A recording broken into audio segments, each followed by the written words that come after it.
we'll officially start the webinar. Thank you everyone for attending this forum. To our distinguished panel of speakers, to our official media partner, the Manila Times, to other media friends, ladies and gentlemen, welcome to the webinar on China-Philippines Maritime Economic Cooperation. My name is Ana Malindog Uy, and I am one of the chairs or moderators of this forum. Mr. Dai Fan, Director for Philippine Studies in Henan University, will be my co-chair and co-moderator of this forum. Before I proceed, I would like to let our friends attending this webinar to know that you can write your questions and comments in the Zoom chat box, and we will try to accommodate them as much as we can during the open forum. Also, before I proceed, let me give the floor to my co-chair and co-moderator, Mr. Dai Fan, to express his greetings to all participants who are attending this webinar via Zoom. And our friends also attending the webinar via different social media platforms like Facebook, LinkedIn, and YouTube. Mr. Daipan, you have the floor. Okay, yeah, it's time. Greetings to our friends. Oh, I should speak something? Yeah, just to greet our friends. Okay. So sorry, it's very bad to see so many old friends, and especially during COVID-19 time. So so I think it's very important for our old friends to promote our friendship for especially when President Marcos took in power since 2 months ago. I think it's a good time for us to try to explore how to promote our future cooperation. So, so this time we invited some scholars both from the Philippines and get together to try to some cooperation, especially on maritime and fishery cooperation. So thank you very much. Thank you, my co-moderator and chair, Mr. Daipan. Ladies and gentlemen, just to inform everyone, this webinar is organized and co-sponsored by the Global Governance Institution, or GGI, Asian Century Philippine Strategic Studies Institute, Integrated Development Studies Institute, Global Talk News Radio, or GTNR, Field Bricks, and again, the official media partner is the Manila Times. The basic rationale behind the conduct of this webinar is to explore and provide some inputs from experts both from the Philippines and China on the current status of bilateral cooperation between China and the Philippines in the fields of maritime environmental protection, maritime law enforcement cooperation, and maritime fisheries, or fishery management and cooperation. Difficulties and challenges facing China-Philippine cooperation in these fields will be analyzed from the point of view of non-government organizations, because all of the panel of speakers are representing different think tanks and NGOs. In addition, opinions and suggestions for strengthening cooperation for both sides will be explored and discussed, including indicating both sides' positive attitude towards strengthening maritime cooperation and how such efforts can become an important platform for China and the Philippines to enhance dialogue, increase mutual trust, expand exchanges, and deepen cooperation so as to promote peace and stability in the Asia-Pacific region. On this note, without further ado, to start with our program for this afternoon, ladies and gentlemen, join me in welcoming the founder and president of the Global Governance Institution, or GGI, Captain Andy Tian, for the opening remarks. Captain Andy, you have the floor. Please proceed. Thank you, Anna, for your very kind words. Good afternoon, Mr. Herman Mentong to Laurel, President of Asian Central Philippines Strategic Study Institute.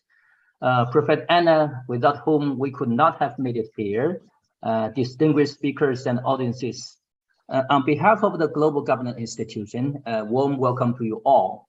I'm retired Captain Andy Tian, founder and president of the Global Governance Institution.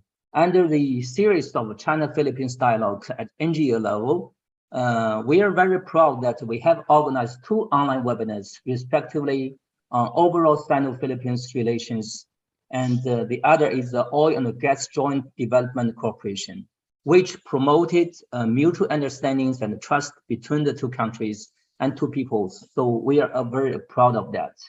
Today, we are going to focus on marine environment protection, fishery management, and maritime law enforcement cooperation.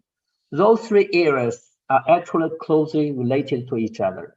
Marine environment lays the foundation for sustainable development of marine economy, including fishery.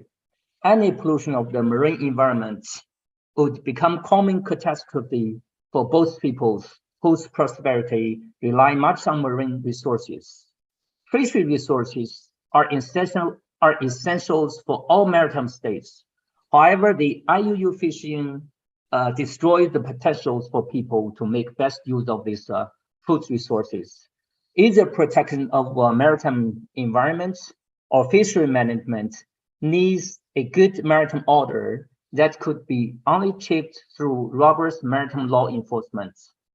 To achieve good governance in those three areas reflects the demand for a fair balance between development and security. So what is the status quo of cooperation between the two countries in these three areas? Are there any difficulties and challenges in how to innovatively achieve the set balance between development and security in common maritime domain? To study and answer those questions, today we're honored to have with us a group of great serious scholars.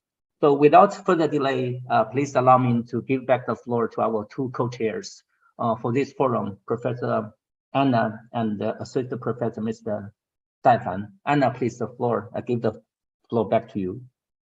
Thank you, Captain Andy Tiang, founder and president of Global Governance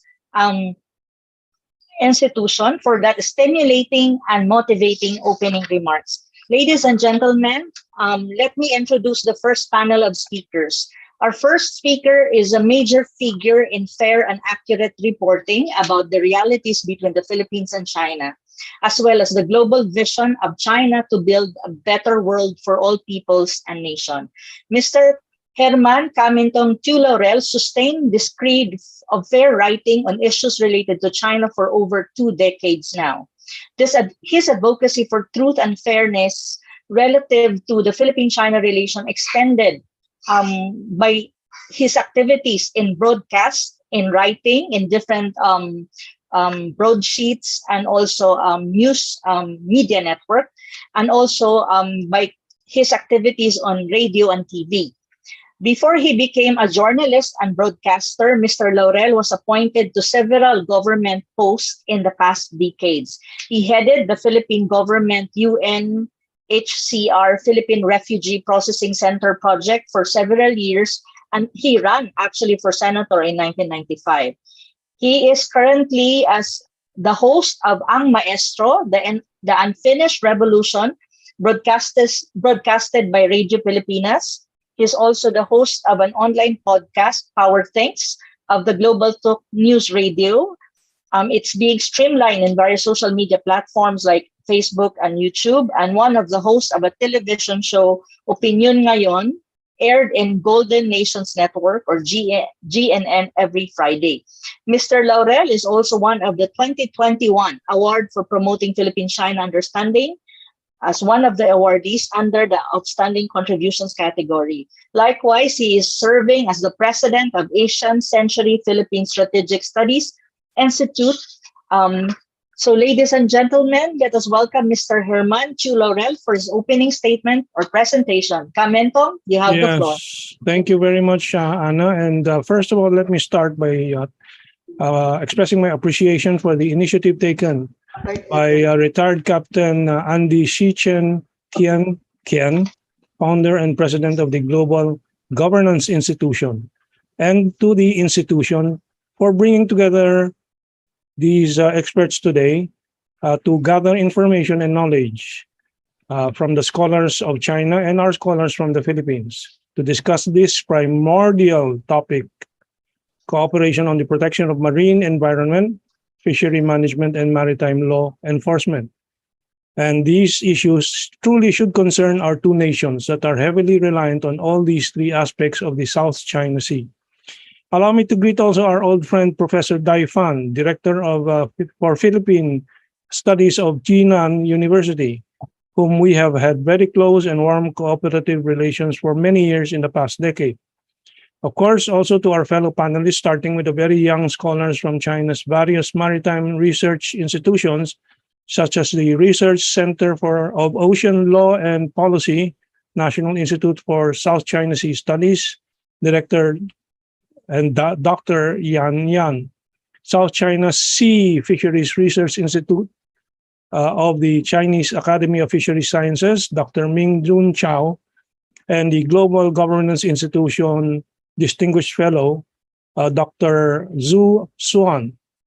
I mention all these because I also have to memorize all these names and all these institutions as we are going to focus on these maritime issues in the coming months in our institution. Last but not least, to my colleagues from the Philippines, co-moderator of this event, Professor Ana Malindoguy, and our eminent resource persons, Dr. Bobby Tuason of CENPEG, and the Association for Philippine-China Understanding Laureate in 2021, Mr. Adolfo Paglinawan, who authored the latest book, the hit book entitled, I need to mention this because it is very relevant to our region and our world, quoting the title, "No Vaccine for a Virus Called Racism," unquote, which has become very popular as the issues of the COVID-19 pandemic has been very prominent. More than half of the fishing vessels in the world operate in the South China Sea, and that is a vital source of protein for many countries of Asia and ASEAN in particular. An estimated one-third of global shipping uses the body of water serving all Asian and ASEAN countries and the rest of the world. Scientists have been warning that the sea may fast become the site of environmental disasters and threaten the collapse of one of the world's most productive fisheries. Sovereign rights and such issues have been an object of sovereign rights have been an object of contention among bordering countries. Experts that include geopolitical strategies as well as marine biologists is calling on the disputing parties to come together to manage and protect the sea's fish stocks and marine environment and peace and security. The security of these vital waters of Asia are threatened by piracy, smuggling, natural disasters, but most of all, interference from external powers from 10,000 miles away, bringing their strategy of tension and a lot of disinformation on these issues, which makes our Philippine-China and China-ASEAN dialogues on these issues even more important and timely.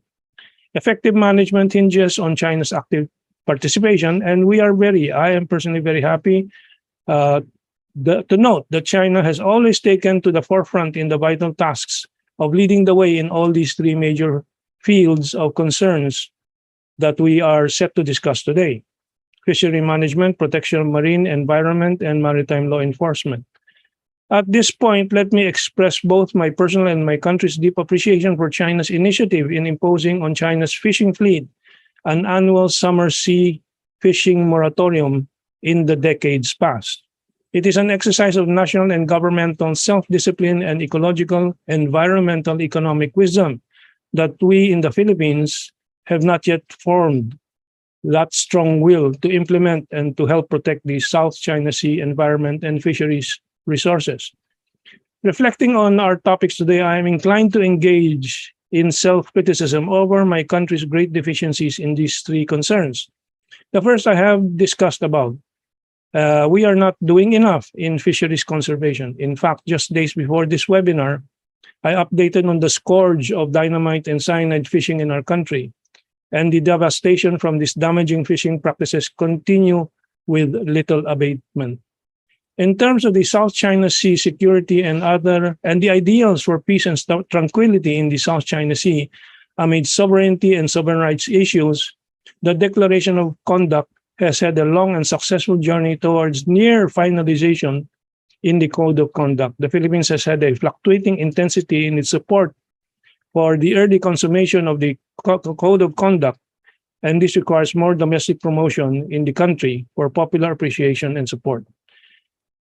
Philippine-China Coast Guard dialogues and agreements have steadily been advancing, with the most progress noted during the term of Philippine Coast Guard Chief Admiral Joel Garcia, with the dialogues of the Joint Coast Guard Committee, Memorandum of Understandings, and terms of references on cooperation in the sectors of preventing and combating drug trafficking and other transnational crimes, environment protection and emergency response through, among other modalities, information exchange and pragmatic empowerment activities unique for Coast Guard and enforcement agencies. The bilateral mechanism for dialogue between China and the Philippines has become very effective in reducing public controversies over incidents between various sea-plying Filipino and Chinese sea vessels, as well as encounters of Philippine and Chinese security vessels.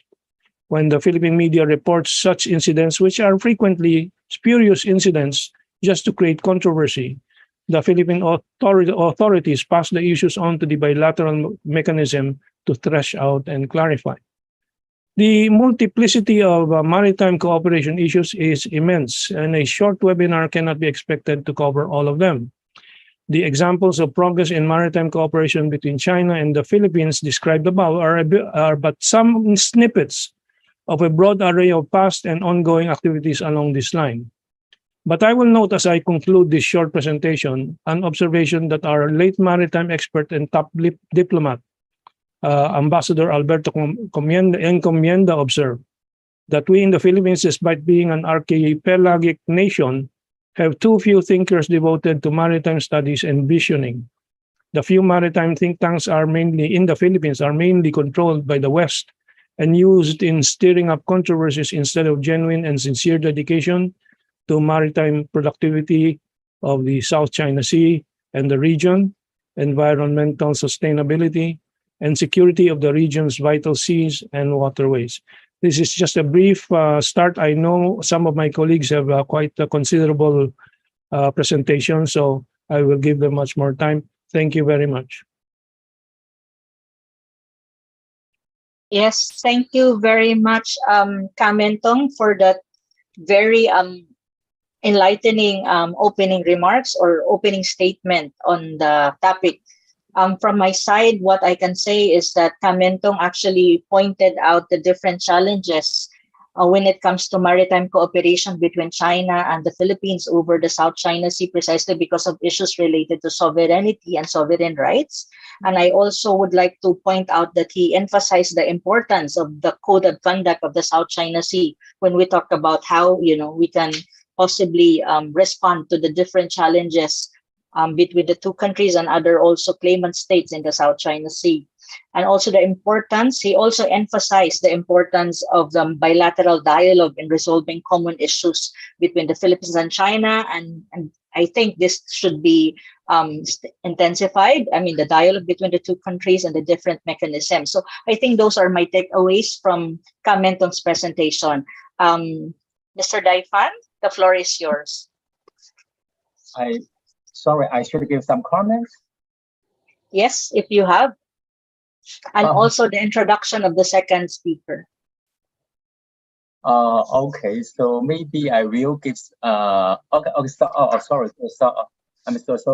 okay, so the speaker is Dr. Yan Yan. She's the director of research center of ocean laws and policy in National Institute for South China Sea Studies. And I guess maybe many of our know Dr. Yan Yan is a very famous expert on maritime study and South China Sea studies. So in the past few years, she ever attended many international conferences in different countries, also in China and the Philippines and Vietnam. So today she will try to explore how to promote the maritime cooperation between China and the Philippines. And I believe we can benefit from her insightful analysis. Okay, Dr. Yan Yan, your turn. Thank you, Chair.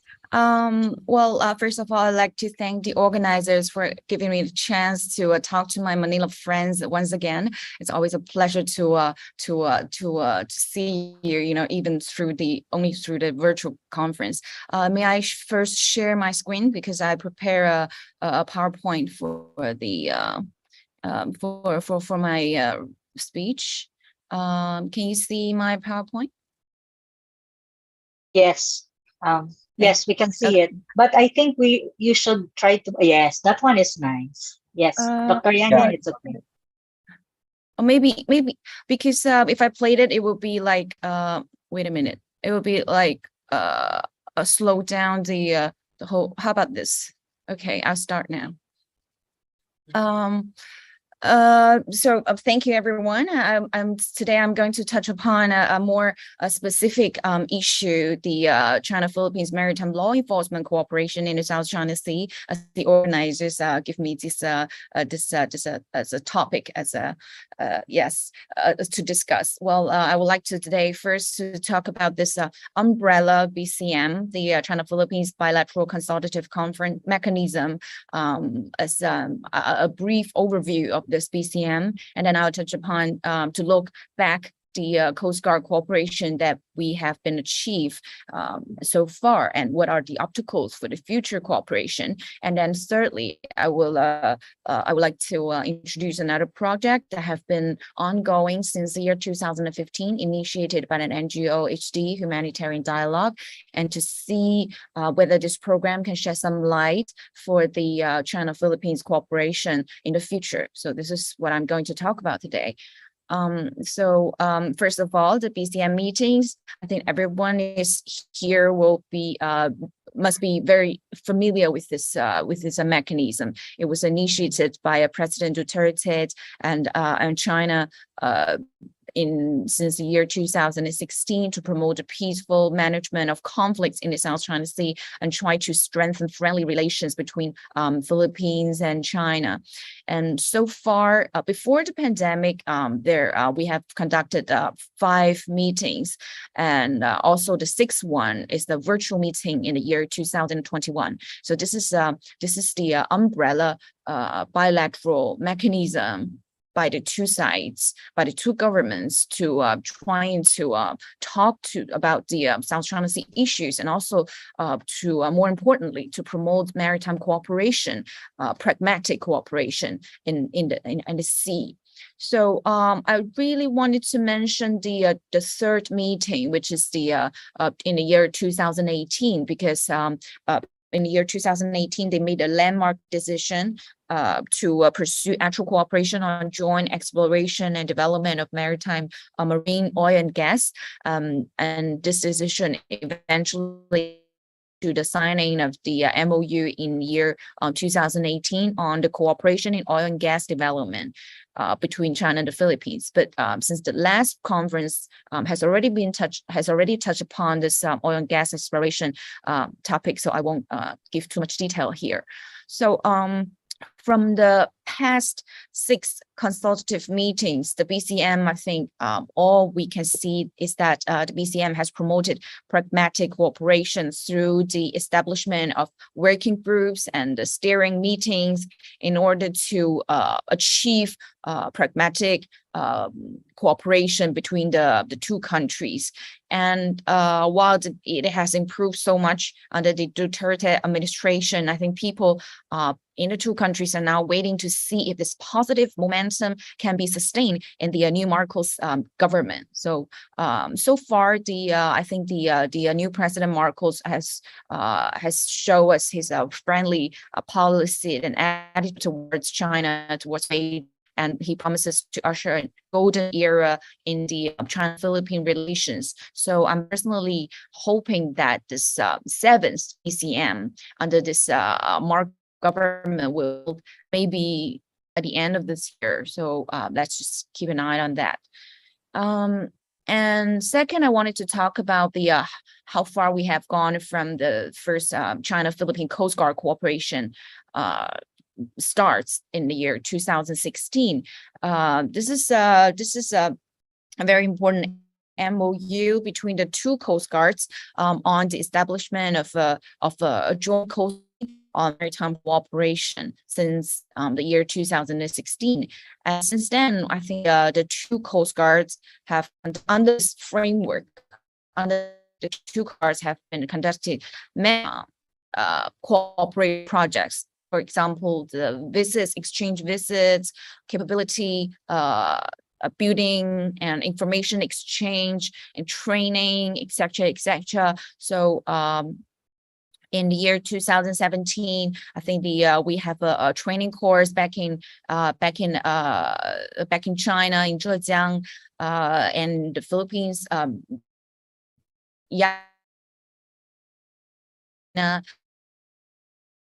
The commander of the Philippine Coast Guard China headed a delegation, and I visited Xiamen. Also in the year 2020, Chinese Coast Guard for the first time visited Manila and also conducted joint search and rescue exercises right before the whole pandemic broke out.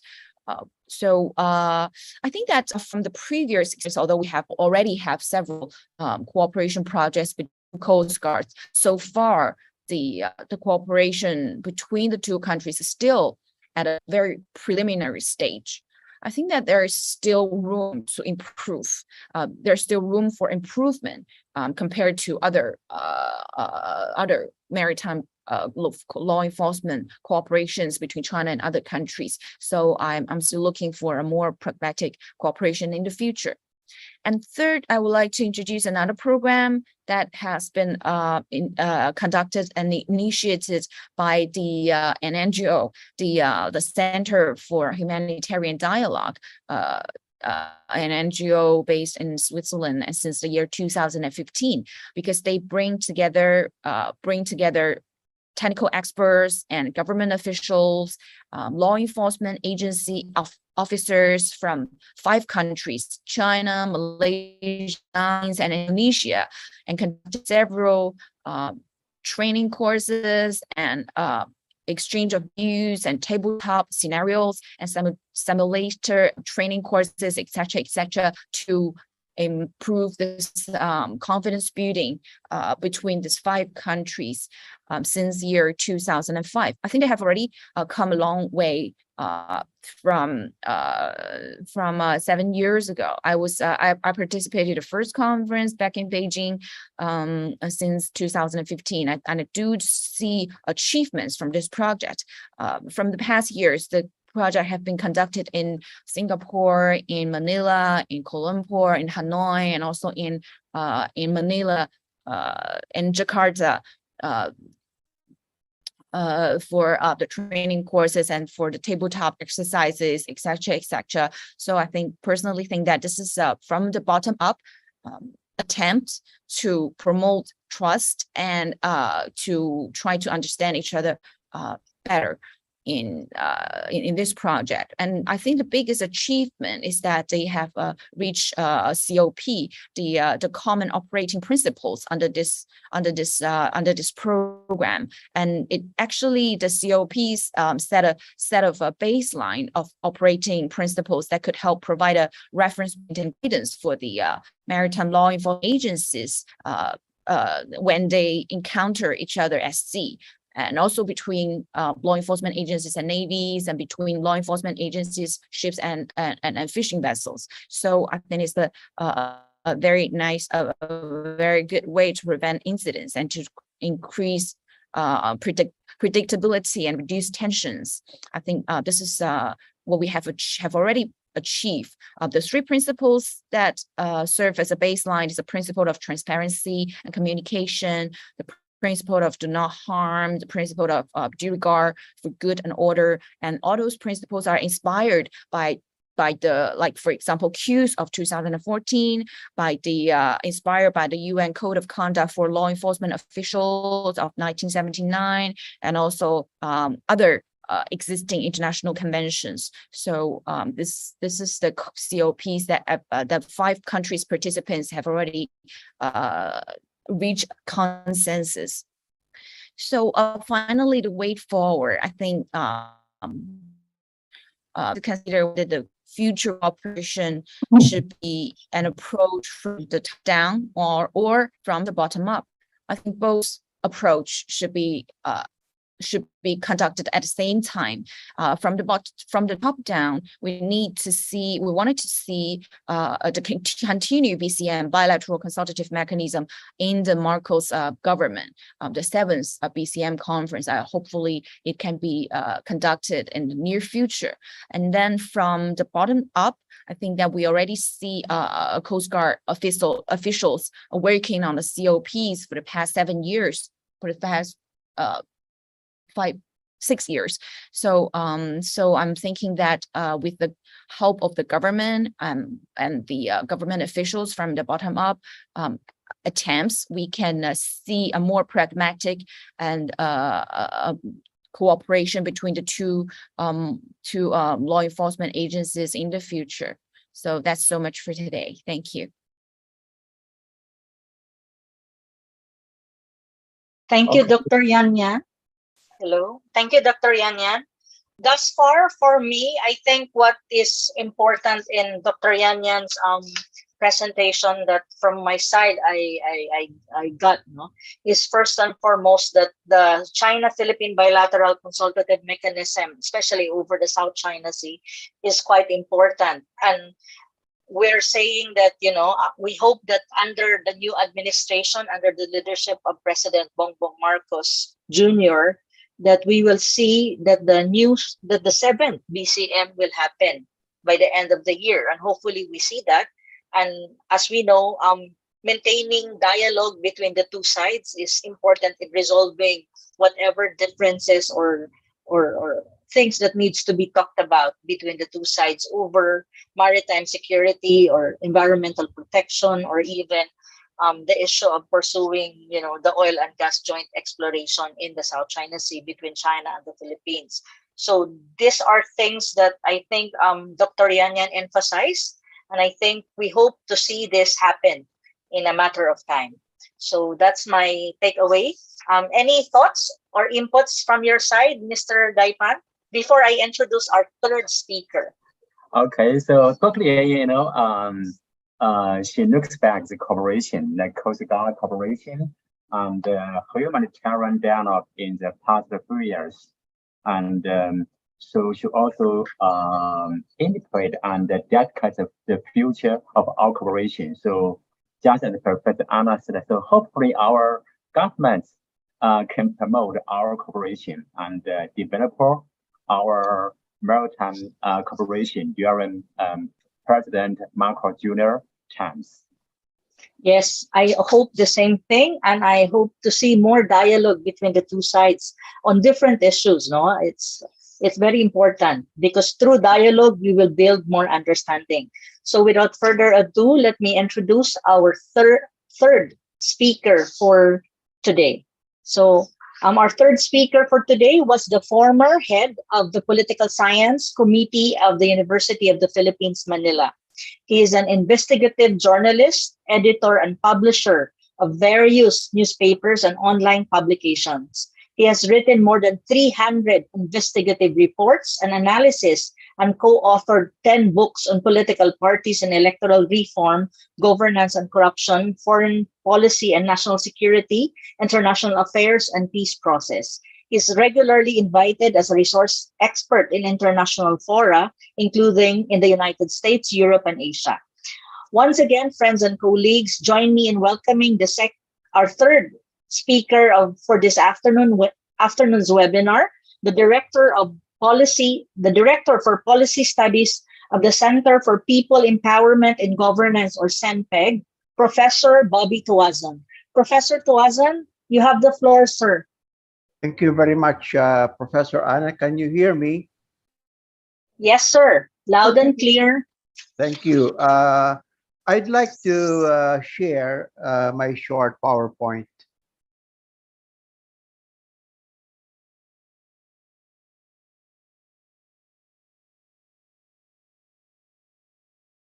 Okay, can you see that?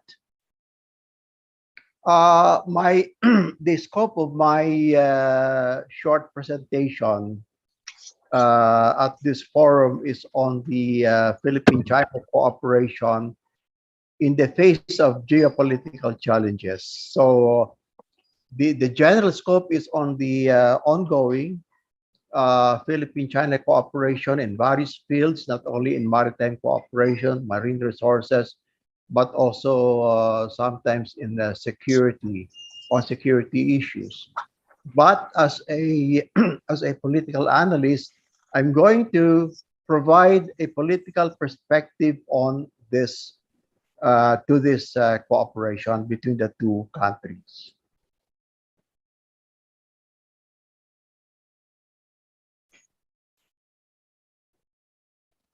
Professor, would you please make the PPT sharing the full screen?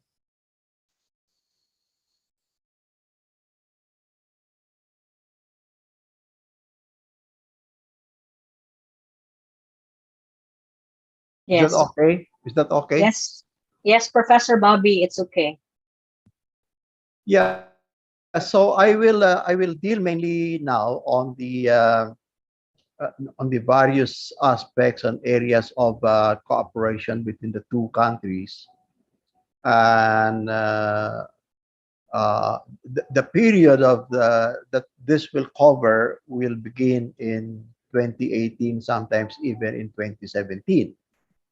So first off, on November 2018, there was a memorandum of understanding and cooperation on oil and gas development between the Philippines, or the government of the Republic of the Philippines, and the government of PRC, authorizing China's National Offshore Oil Corporation on the one hand, and the Philippine National Oil Company Exploration Corporation on the other, with a provision that this MOU on the joint exploration is without prejudice to the respective legal positions of both governments.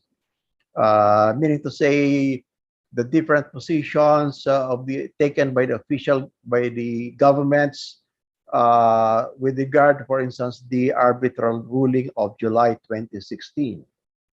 Now, some people would like to see this, however, as a framework. It is a framework, and as an MOU, not necessarily legally binding. And it was one of the deals that were signed among 29 agreements exchanged in the presence of President Duterte and President Xi Jinping. Okay, now let me see if I can see that.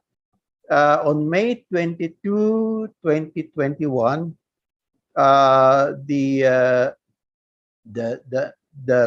latest bilateral consultation mechanism was convened on to discuss the South China Sea issues. I know that the active promoter of the bilateral consultation mechanism was the Philippine ambassador to China, Chito Santarumana. So he was behind all this activity as far as the Philippines is concerned. But unfortunately, he passed away, I think, early this year. This raises the question whether how this or when this bilateral consultation mechanism will reconvene once again. Now, last July this year, President Marcos Jr. and Chinese Foreign Minister Wang Yi agreed to upgrade cooperation, not only to continue cooperation, but also to upgrade, resolve differences on the South China Sea through dialogue. On the other hand, the Philippine president, reiterated the Philippines' adherence to the One China principle, which he also reiterated at the height of the Taiwan crisis recently.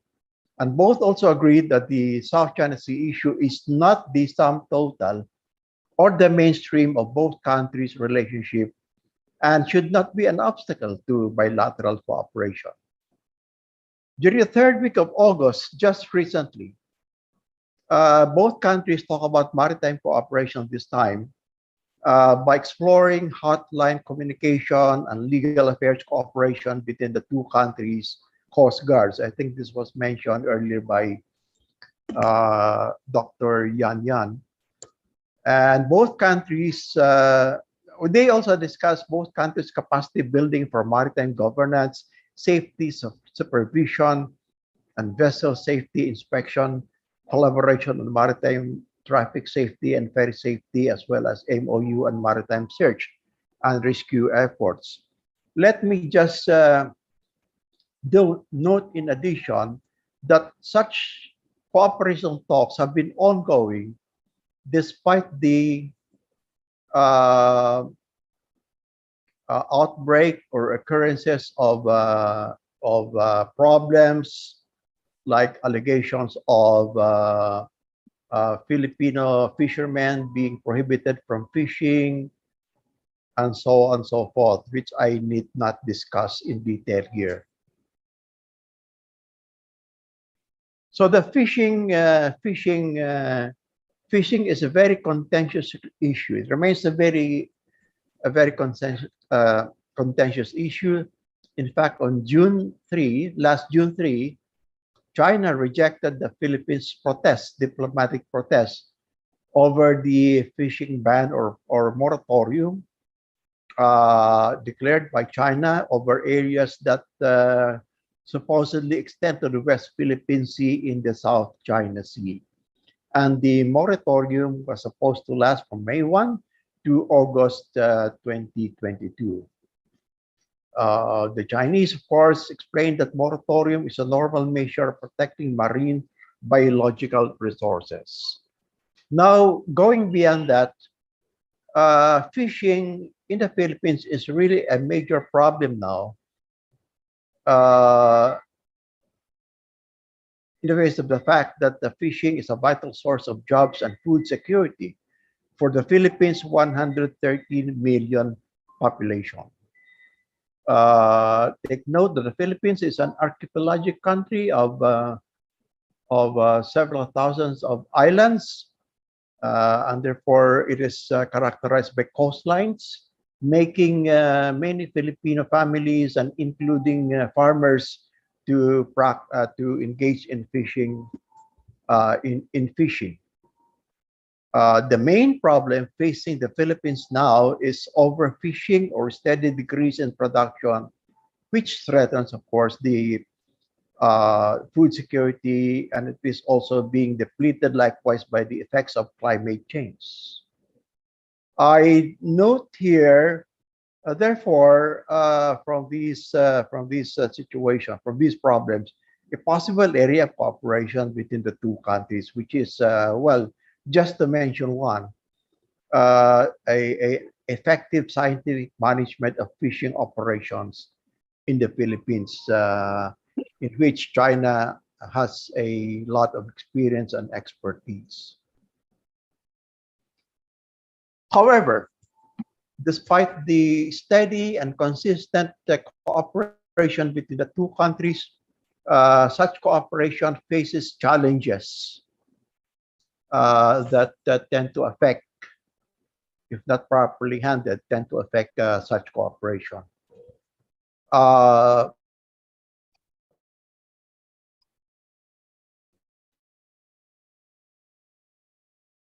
Foremost of these challenges, and it has come out recently with its Indo-Pacific containment strategy, instrumentalized by new military formations such as AUKUS, the Australia, UK, US cooperation that is designed to assist Australia with its nuclear submarine capability.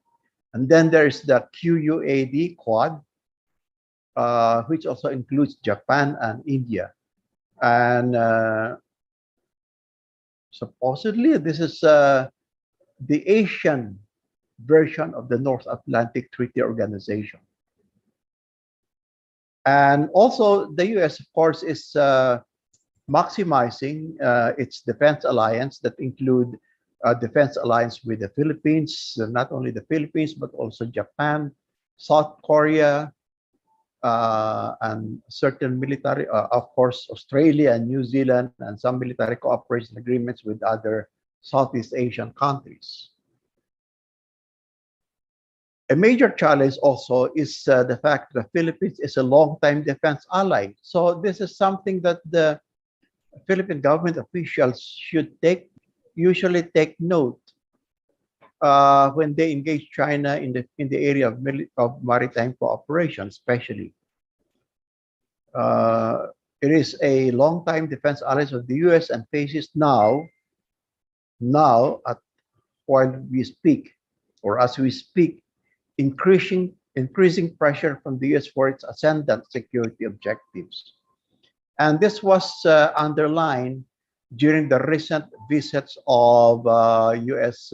State Secretary Anthony Blinken, and also the recent visit of an American Senate delegation that met with President Marcos and also other government officials. And now, aside from this, there is a maritime security cooperation ongoing between the Philippines and the U.S. On the other hand, there's a quite, well, shall we say, debatable statement coming from National Security Advisor Clarita Carlos, who said recently, China is our partner and friend, America is also our friend, and we cannot choose either or it doesn't work that way. Our interest is to gain whatever benefits we can from our relations with China and with the US. This is one indication that causes one to think whether the Marcos Jr. government is really intent on developing an independent foreign policy, or is it a balancing kind of foreign policy, in the sense that, well, you cannot really develop an independent foreign policy unless, of course, you get rid of the military base, U.S. military bases and various defense agreements with the U.S. So how can you pursue an independent foreign policy? Finally, the U.S. strategy against China goes beyond Asia. It originates from baseless fears about China's rise, and this is the universal truth today, shared by many experts, political analysts all over the world.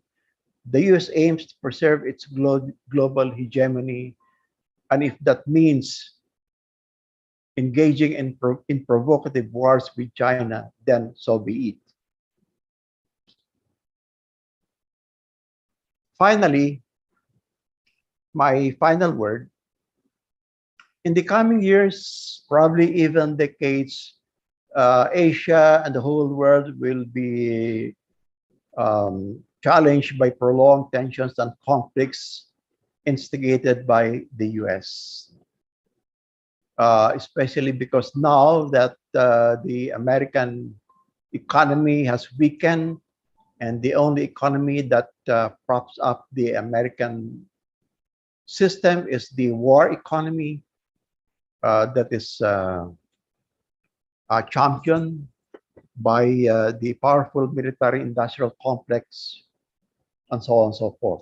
And one of the examples of these the tensions instigated by the US today is the ongoing tension in the Taiwan Strait. On the other hand, I'd like to say that cooperation between the Philippines and China should prevail, because it is in the best interest of both countries. On the other hand, state-to-state or government-to-government cooperation should be complemented by more people-to-people exchanges, think tank dialogues. I have always expressed an opinion to some Chinese colleagues and friends that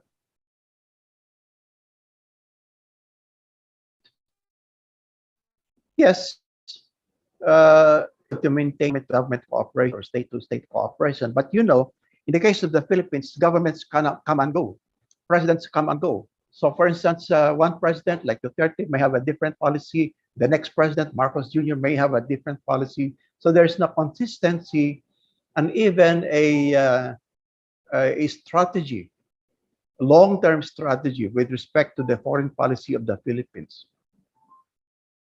And the only avenue, I think, that will guarantee long-term cooperation is the avenue of people-to-people exchanges and think tank dialogues.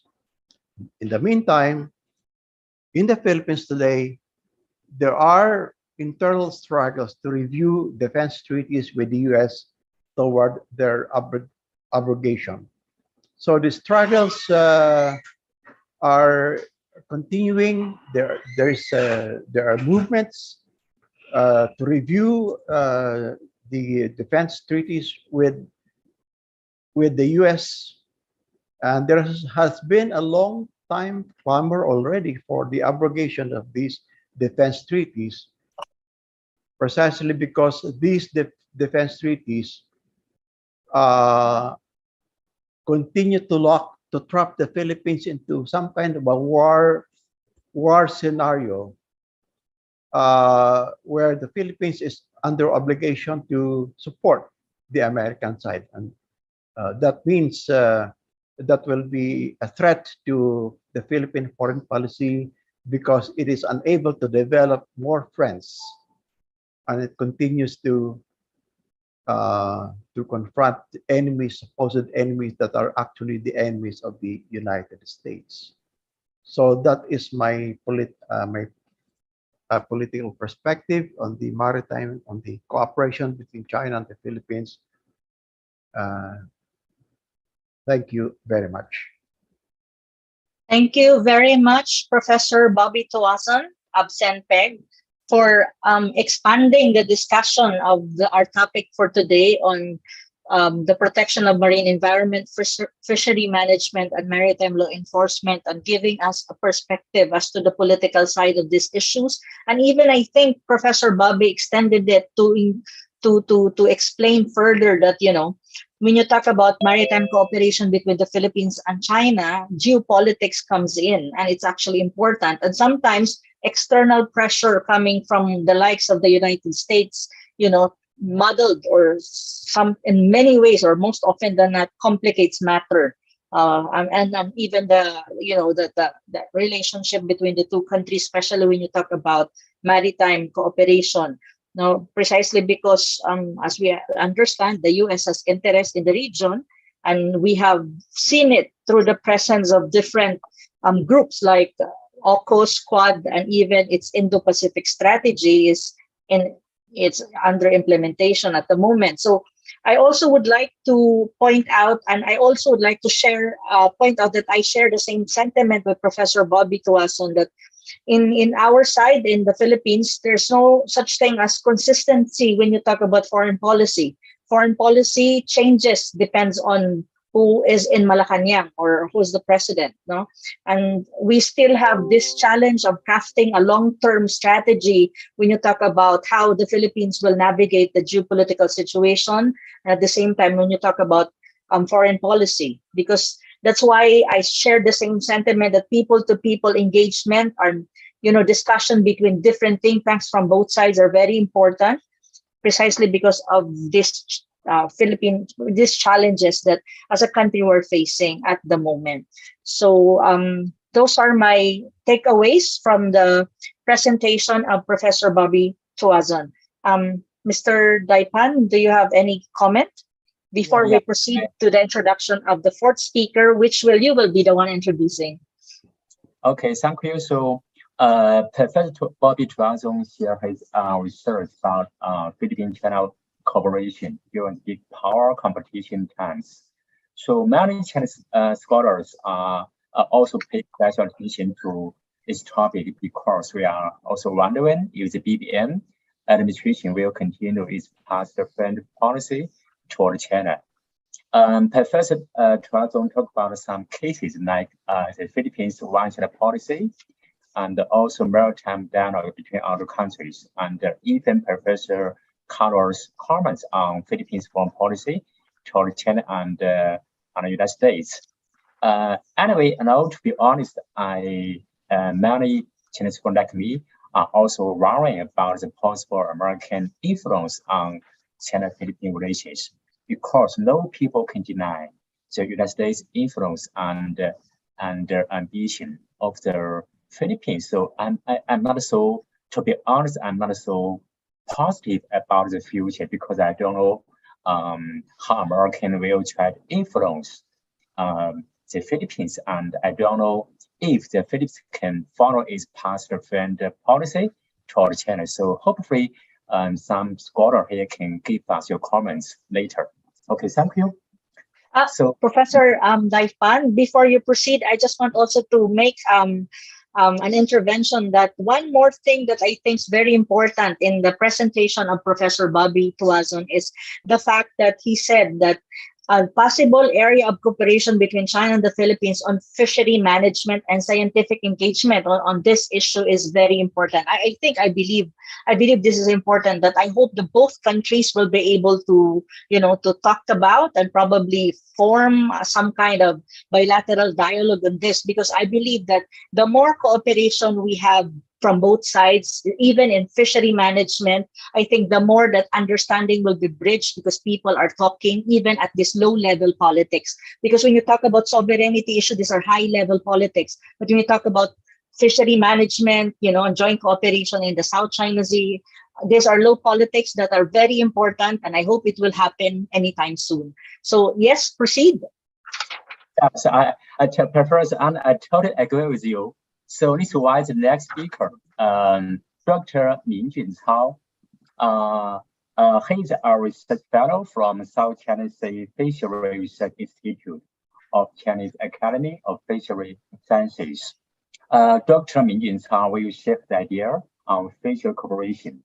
So just as Professor Anna said, so we should focus on some function field, just like maybe fishery management. So the Philippines is an agriculture country with plenty of people dependent on fishery, while China is also ever agriculture, very high developed agriculture technicals. So fishery might be an important function field that our two countries can carry out our cooperation. Okay, so Dr. Mingjun Cao, please. Okay, thank you, Chair. So firstly, let me share the presentation. Okay.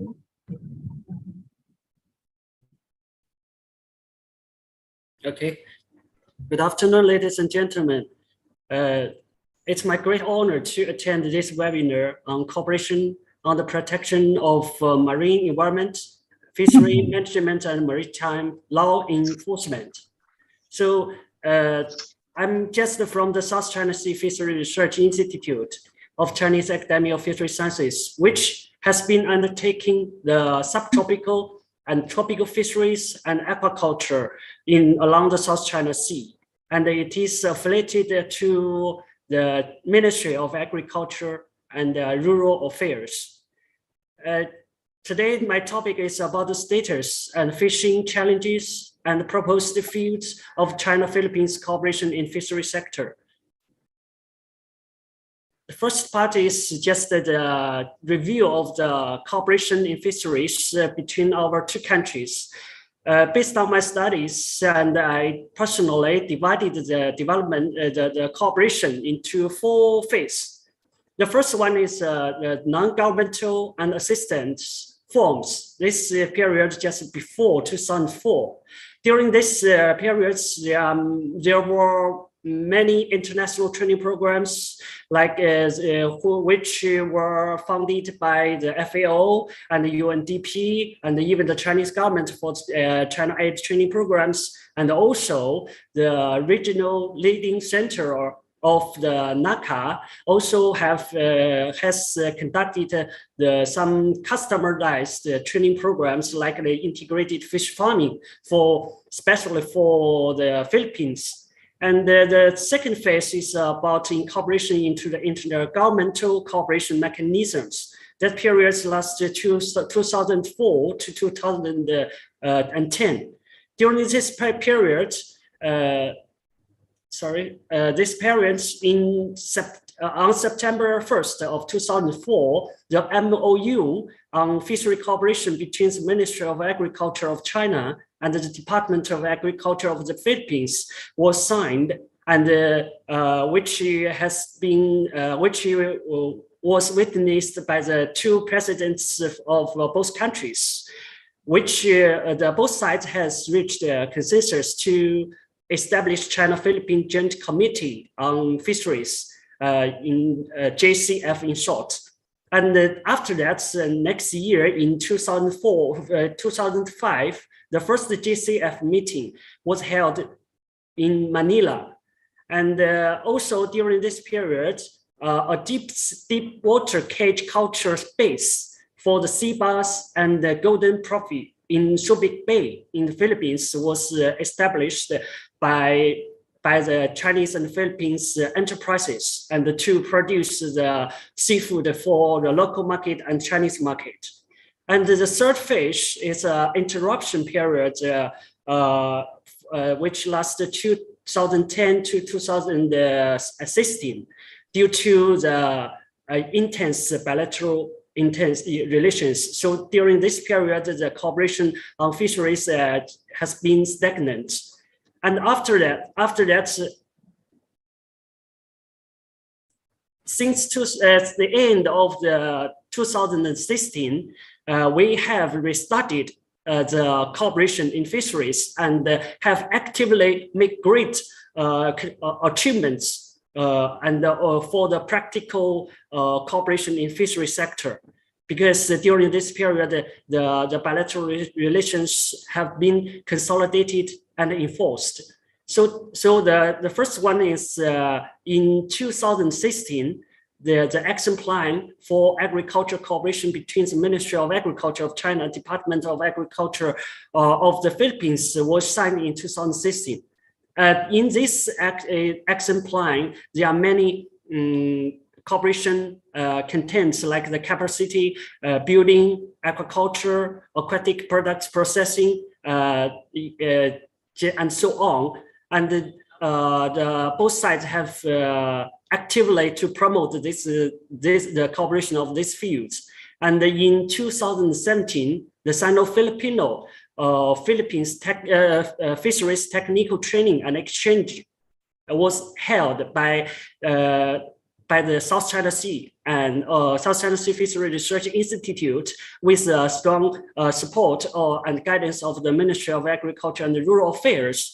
During this activity, there are 17 fishery officials have paid a visit to the South China Sea Fishery Research Institute and get some training. And then on April 26, 2017, the second JCF meeting was held in Manila. And at this meeting, our Vice Minister of the Ministry of Agriculture has witnessed some cooperation agreements signing. And then the MOU between the Ministry of Agriculture and the Department of Agriculture of the Philippines on donation of the leopard coral grouper seeds by the Ministry of Agriculture of China was signed on November 15th, 2007. And also at the same year, at the end of the same year, the Chinese fishery delegations has paid the visit to the Palawan, include to like the Western Philippine universities and also the other research facilities to promote the fishery cooperation and the investment of the enterprises. And since 2017, in totally the 200,000 leopard coral groupers seeds and 20,000 freshwater fish fries. That includes loach, bighead carp, wuchang bream, and grass carp have been donated to the local fish farmers and hatcheries to promote the marine culture practices and also the gene pool improvement of the local hatchery. And also in next year, in 2018, the MOU on marine culture technical cooperation and exchanges among the South China Sea Fisheries Research Institute and the Palawan Council State Sustainable Development Staff and also DAB-FAR Region 4 was signed in that year to promote the marine culture in these years. And also that's mainly for the JCF mechanisms, and the other mechanisms is about the BCM, as Dr. Yan mentioned, the BCM, and this BCM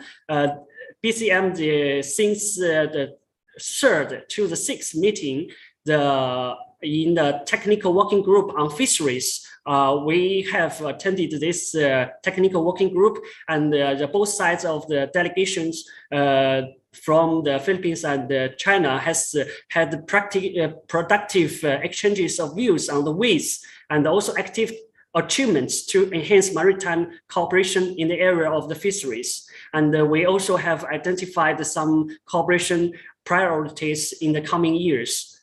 And then it's about the 3rd JCF meeting was held in Beijing in July in 2019.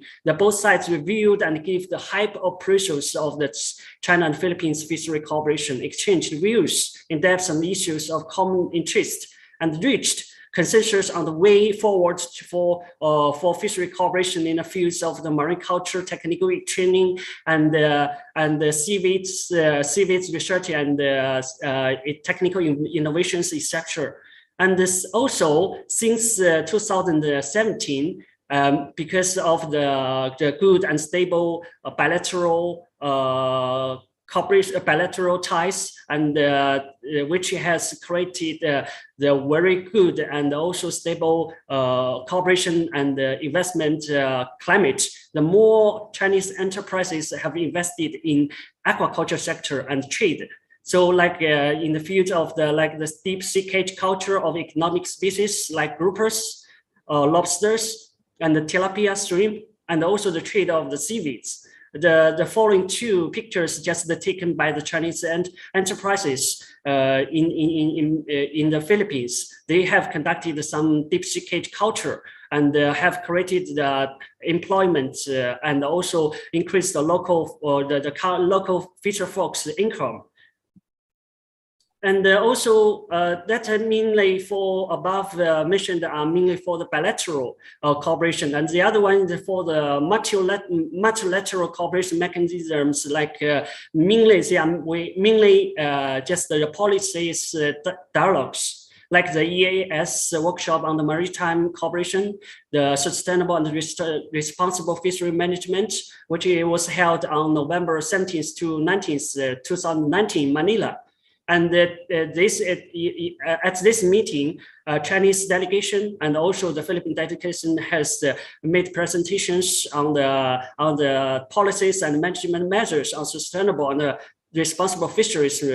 And the other one is about the Asian-China Joint Working Group on the implementation of the declaration on the conduct of parties in the South China Sea. Which the Vietnam has organized the workshop on the promoting cooperation in ensuring just and the humane treatment of the fishermen in the South China Sea. We also have attended this workshop and made the presentations on about the policies and measures to make it to prevent to protect the life and also to make sure the safety and the security of the fishermen in the South China Sea. So the above all are mainly for about the achievements, especially achievements for the fishery cooperation, especially since 2017. So I just make a summary for the bilateral fishery cooperation. I think the key factor is the principle is just the mutual benefit and win-win cooperation for the common sector development. Because the both countries just lies located along the South China Sea. We are all the coastal states. Most of the people, or millions of the people, depends on the fishing and fisheries. So we need to make some efforts to promote the sector development.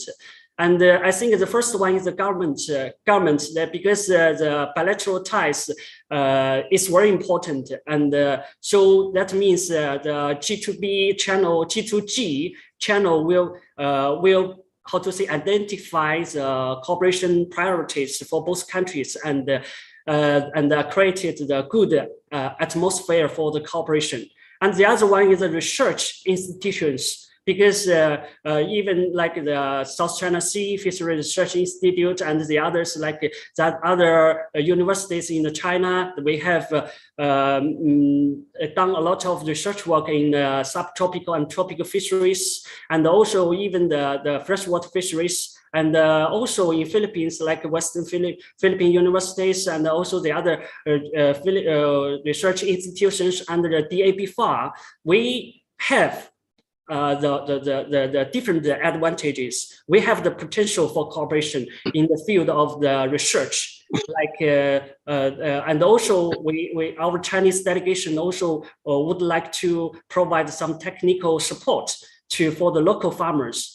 And the other one is a business, because business is it's very important for the income increase for the local farmers, and also generate the employment. And because during the past years, we have established a very good cooperation channels. But I just summarize that the challenges is mainly about the impacts of the COVID pandemic, because like the bilateral talks and also scientific cooperation and academic exchanges, technical training, and transfer, even the investment and aquatic product trade have to stop or cannot be promoted due to the travel restrictions. I just have the feedback from Chinese enterprises, because they cannot or cannot deliver their inputs to the Philippines to improve the facilities of the culture. So because of the travels, so that is a very important factors which has hindered the cooperation. But since 2020, under the strong support and guidance of the Ministry of Foreign Affairs and the Ministry of Agriculture and Rural Affairs of China, we have been conducting the online technical trainings for the Southeast Asian countries, including the Philippines. Even now, there is one technical training being undertaken. There are totally 48 Filipino fisheries officers and also managers and also the technical staff of the enterprises in the Philippines attended the technical training, including like the management systems in China, and also even some technical innovations, including the sea, the fish, shellfish, and also even the seaweeds and the others. And by the way, on the May of this year, we also have conducted an online workshop on the sustainable fishery development along the South China Sea. Also, the 4 delegates from the Philippines attended this workshop and delivered the presentations. So the third part is about the proposed cooperation fields in the fishery sector. As you know, you can see the picture that just the President Marcos met with China's State Councilor and Foreign Minister Wang Yi. During their meeting and talks, China, we have expressed that we are willing to carry out the cooperation with the Philippine side in the 4 key areas of large-scale agriculture, fishery, large-scale infrastructure and energy, and also even culture and people-to-people exchanges. So the large-scale agriculture of course, and certainly include the fisheries and aquaculture. So we should do something to promote the bilateral ties. And as I also know the new government or administration is formulating the Philippine development plan for the next 5 years. I think also the fishery sector also will be included, and we also want to cooperation in this field. So I just list some cooperation fields. The first one is as Dr. Bobby and Chuarun, and also the chairs has mentioned about the management policies. That is mainly the dialogues and even the sharing under the BCM and also the GCA or Joint Committee on Agriculture and Joint Committee on Fisheries and other multilateral cooperation mechanisms like China Asian, FLO, NACA, EAS, and ARF, etc. I think they are the good bilateral and multilateral platform for our management policies exchanges. That is very important. And by the way, the second one is about the fishery resources conservation and utilization. That is very important, as Dr. or Prof. Bobby Chuazun mentioned. The coastal fishery resources are depleting.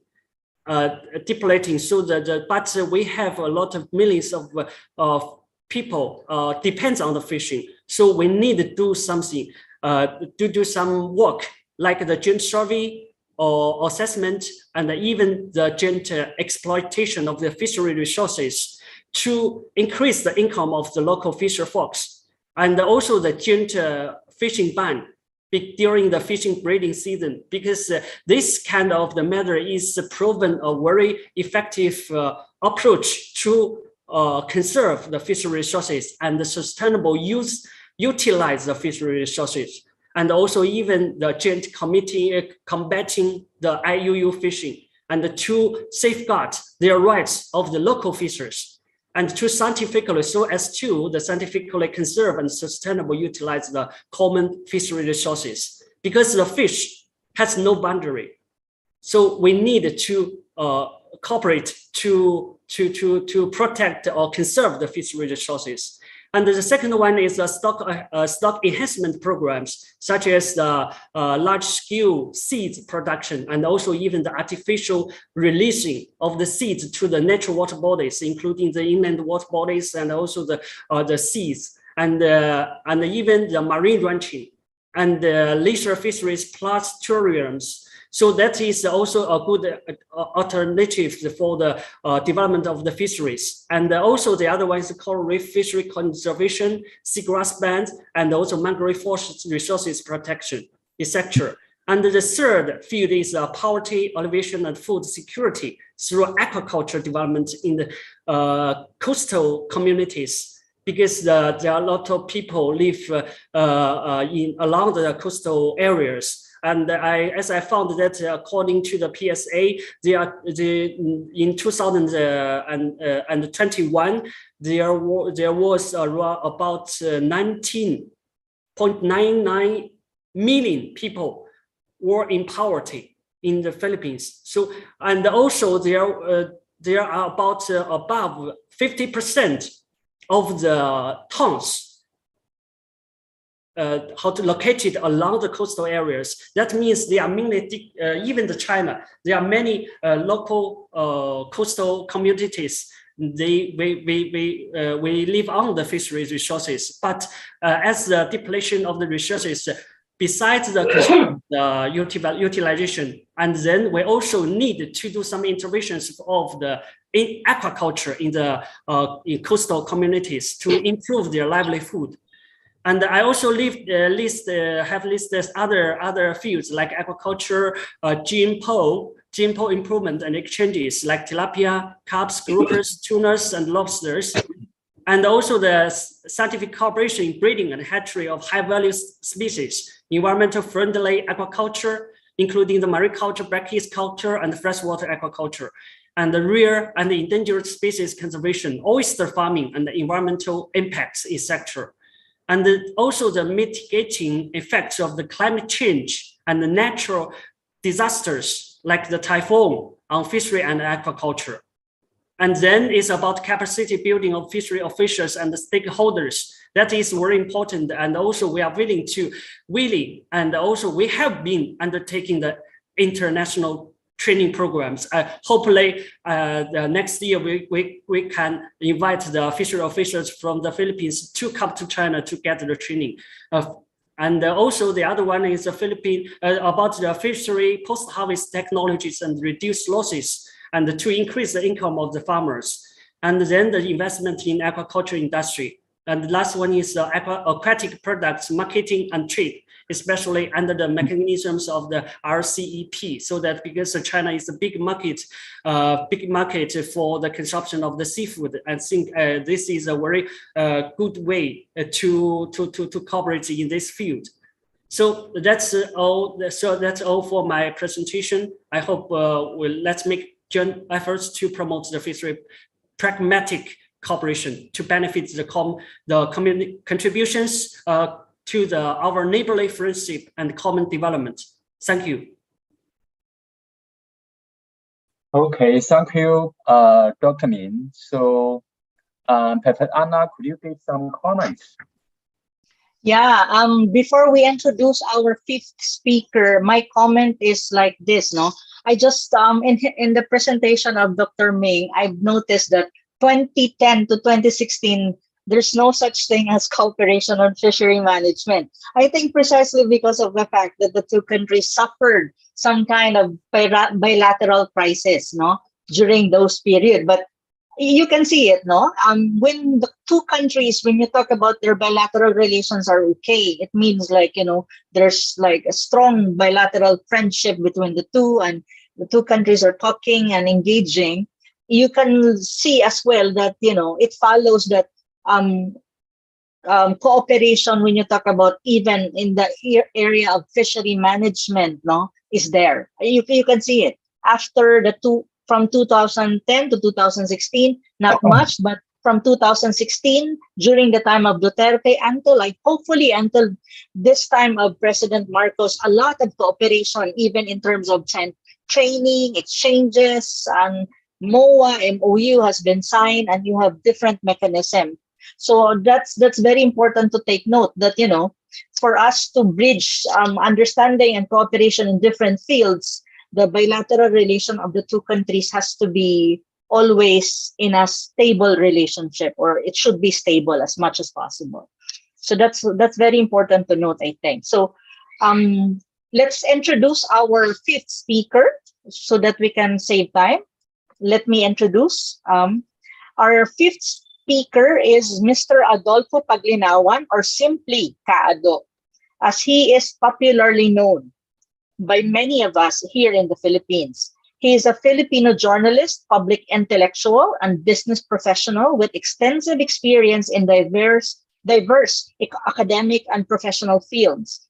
He holds an undergraduate degree in liberal arts, a major in English and philosophy. Kaado has also obtained certifications in various fields of information technology at the USDA Graduate School, International Public Relations at the George Washington University, and Islamology at the Georgetown University. His active engagements in journalism and social media activism undeniably serve as training grounds in his writing and discursive prowess. Kaado also served as the press attaché and spokesman of the Philippine Embassy in Washington, D.C. from 1986 to 1993, and was recalled to serve in the peace negotiating panel with the Moro National Liberation Front, or MNLF, and the Cordillera People's Liberation Army in 1987. Furthermore, Kaado authored two noteworthy books. The first one is A Problem for Every Solution. It's a situationnaire on the territorial dispute in the South China Sea. And the other one is No Vaccine for a Virus Called Racism, a survey of COVID-19 implications from an international perspective. I think Kaado is coming up with his third book, no? I will let him introduce it. He is also a host of Ang Maestro, The Unfinished Revolution, broadcasted by Radio Pilipinas. It's a national radio station. He's also the host of an online podcast, Power Things, of the Global Talk News Radio, streamlined in our social media platforms like Facebook and YouTube, and one of the hosts of a television show, Opinion Ngayon, broadcasted in Golden Nations Network every Friday. Mr. Paglinawan is also one of the 2021 Award for Promoting Philippine-China Understanding awardees under the Major Contributions category. Likewise, he is serving as the Vice President for Internals of the Asian Century Philippine Strategic Studies Institute. Ladies and gentlemen, let us welcome Mr. Adolfo Paglinawan for his opening statement or presentation. Kaado, please take the floor. Good afternoon. Is my sound good? The decibels of distraction provided by American lawfare and propaganda has not diminished, especially in relation to fishing activities in the South China Sea and other geopolitical concerns. This is why for this paper, allow me to present the larger picture of ambitious cooperation that will benefit not just the Philippines and China, but the entire world.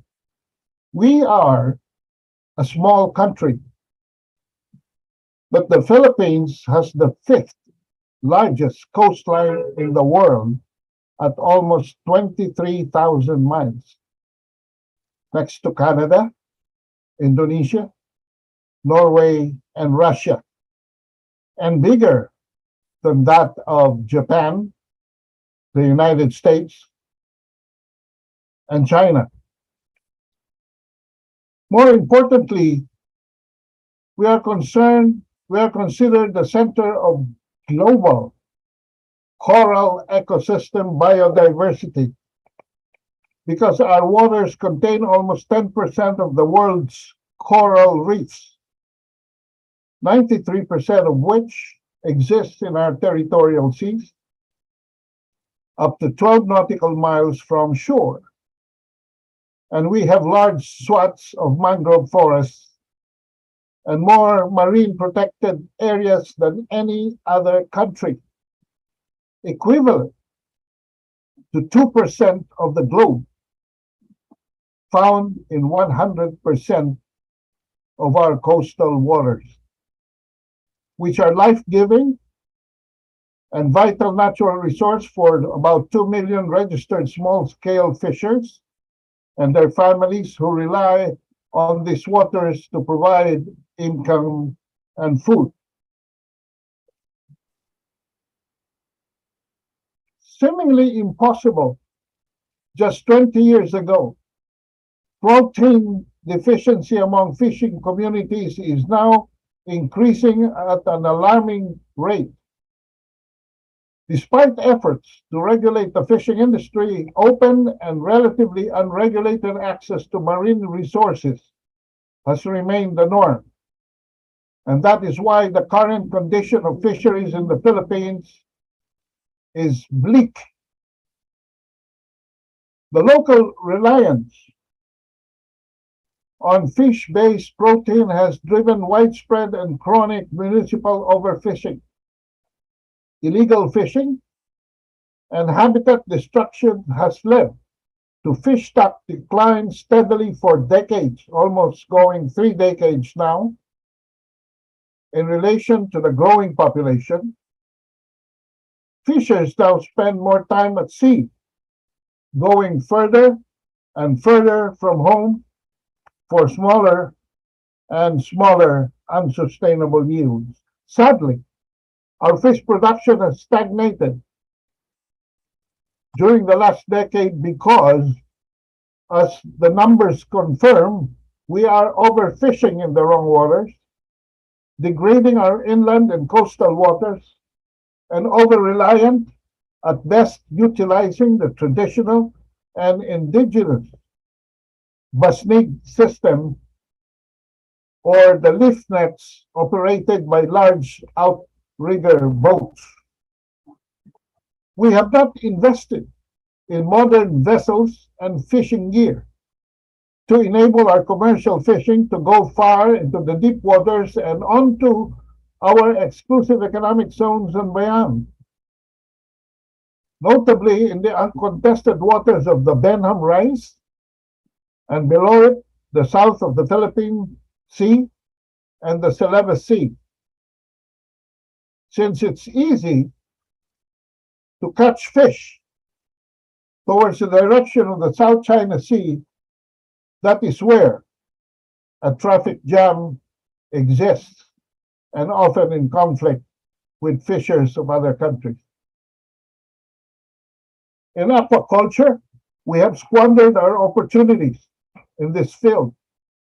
For as early as 1967, when Philippines started to host the Southeast Asian Fisheries Development Center, or SIFDEC, created to ensure the sustainability of fisheries and aquaculture in 11 countries in Southeast Asia. According to Emil Javier, compared to our ASEAN neighbors, we have far less fisheries resources. Our neighbors who have far less fisheries resources than we do, with the exception perhaps of Indonesia. Our fish exports in 2015 amounted only to less than $500,000 US, while Vietnam posted almost 3 billion and Thailand 2 billion. A 2020 chart indicates how rapid Vietnam and Thailand exports have apparently grown threefold in 5 years, overtaking even Indonesia, and the Philippines is not even in the list. So what are the few broad strokes that I would like to expound in this webinar? First, solve the Gordian knot that ties Philippine fisheries, and immediately you solve the poverty incidence in this country.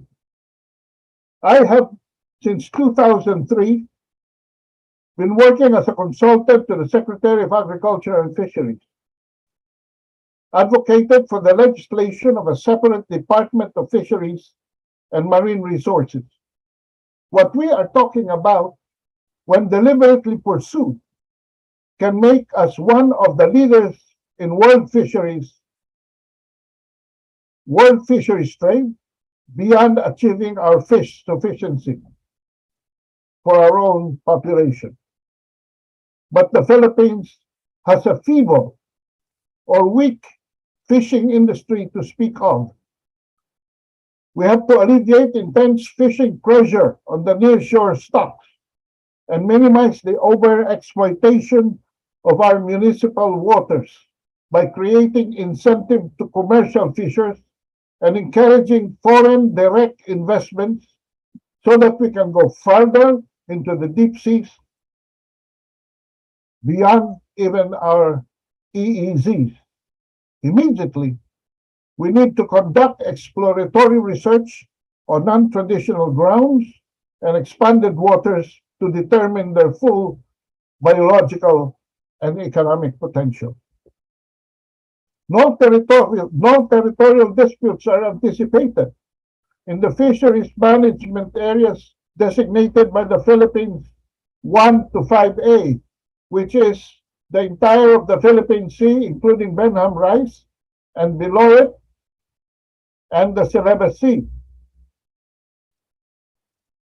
West and south of the Philippines, totaling 130 million hectares. Better service by troll fishing boats from 75 to 150 footers. This includes the relatively uncharted resources of the Benham Rise and the Philippine Seas west of the Philippines.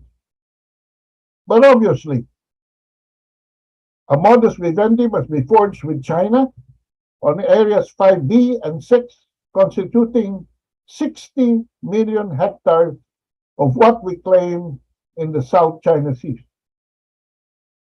Number 3, such potentially massive expansion must be met with political will from the Philippine government to provide an absorption capacity, starting with strategic fishing hubs equipped with adequate facilities for ice plants to frozen storage, to portside canning and processing, and necessary electrification, preferably by renewable resources.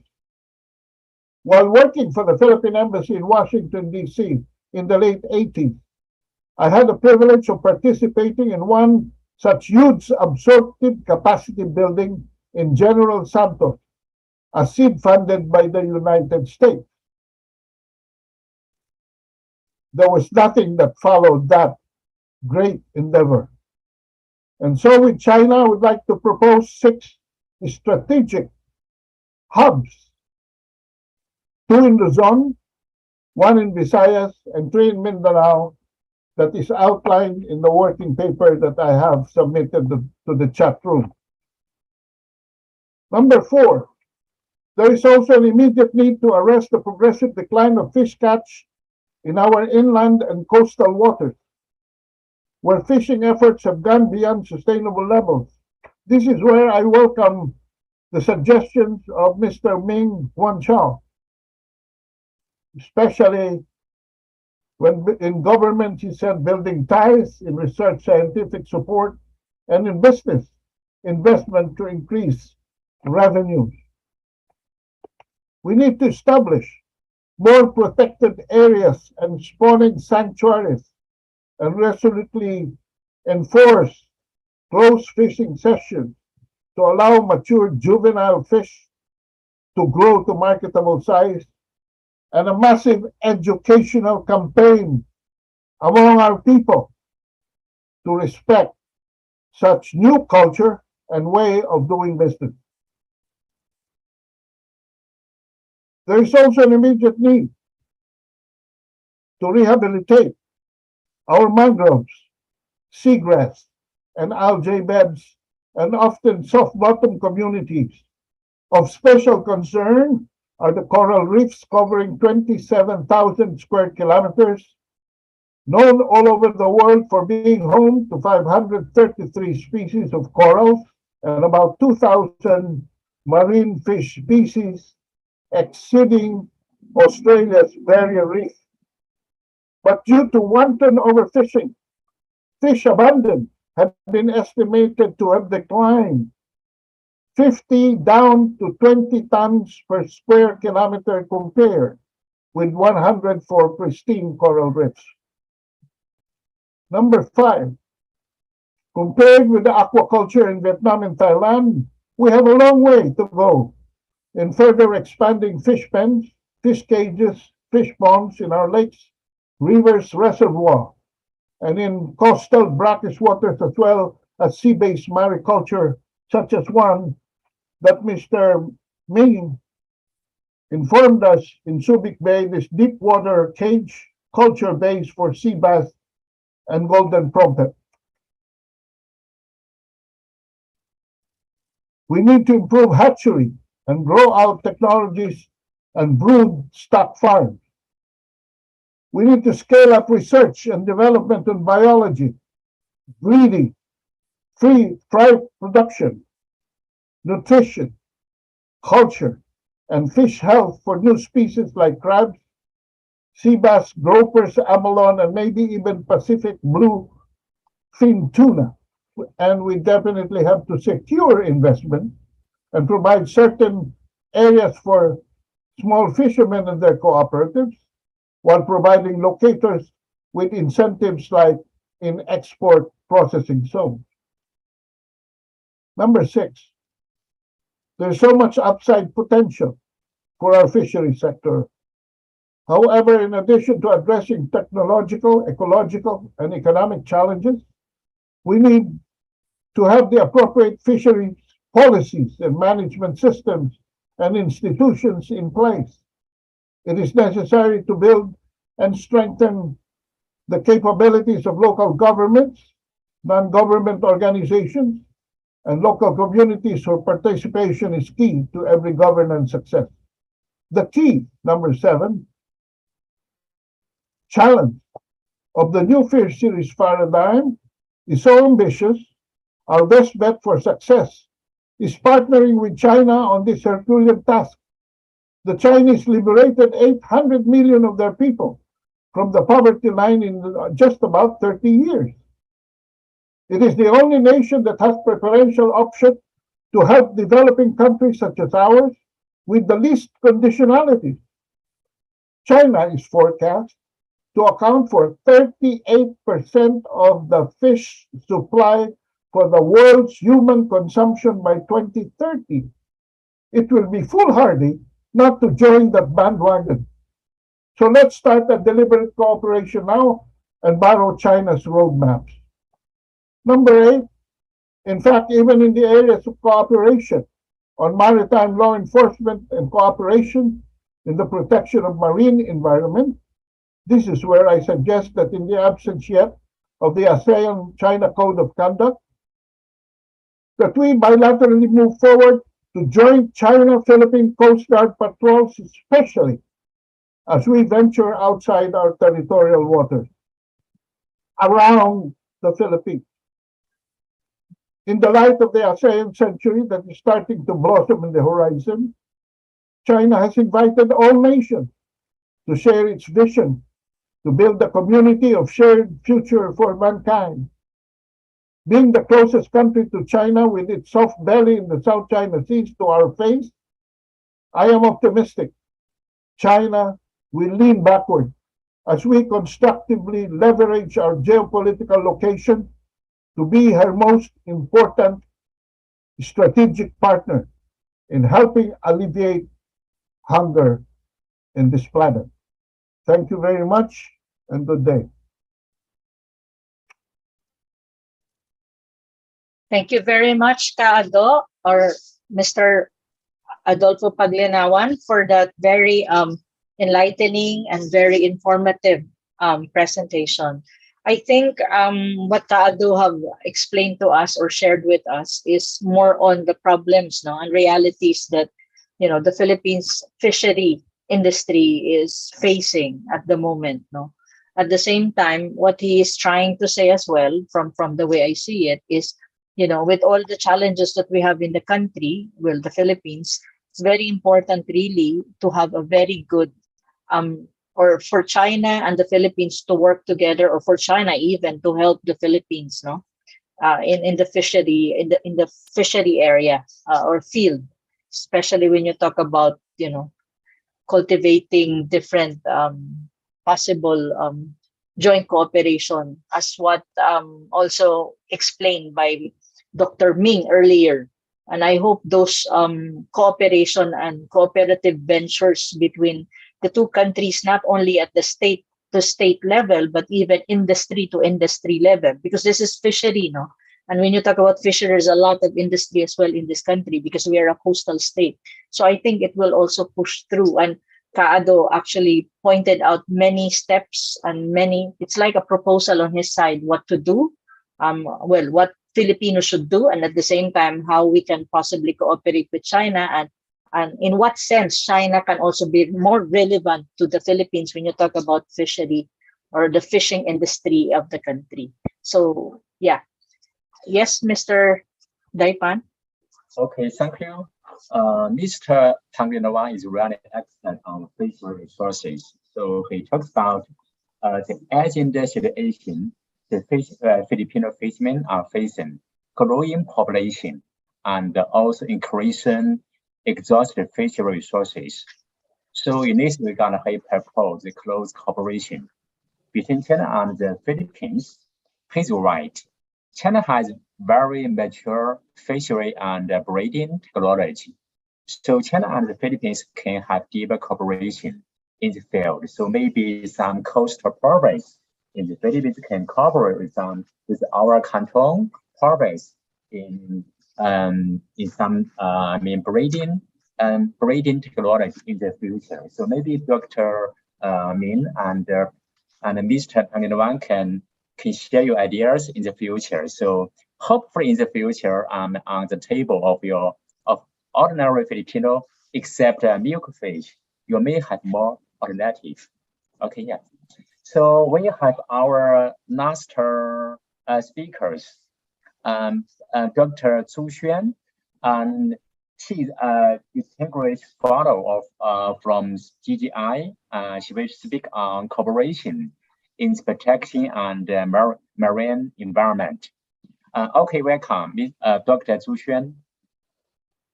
Well, thank you, Professor Dai.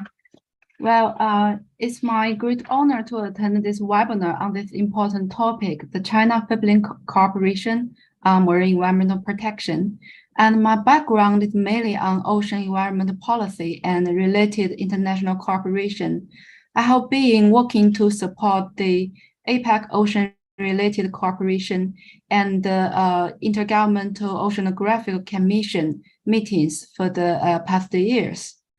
And I'd like to thank the host to invite me here to speak on this topic on the China-Philippine cooperation on marine environmental protection. I first like to share my screen. Let me see.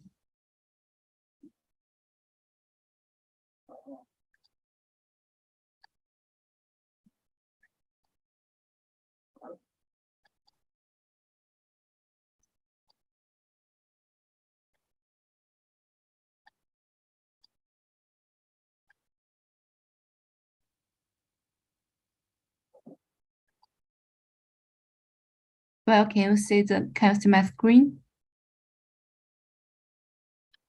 Okay.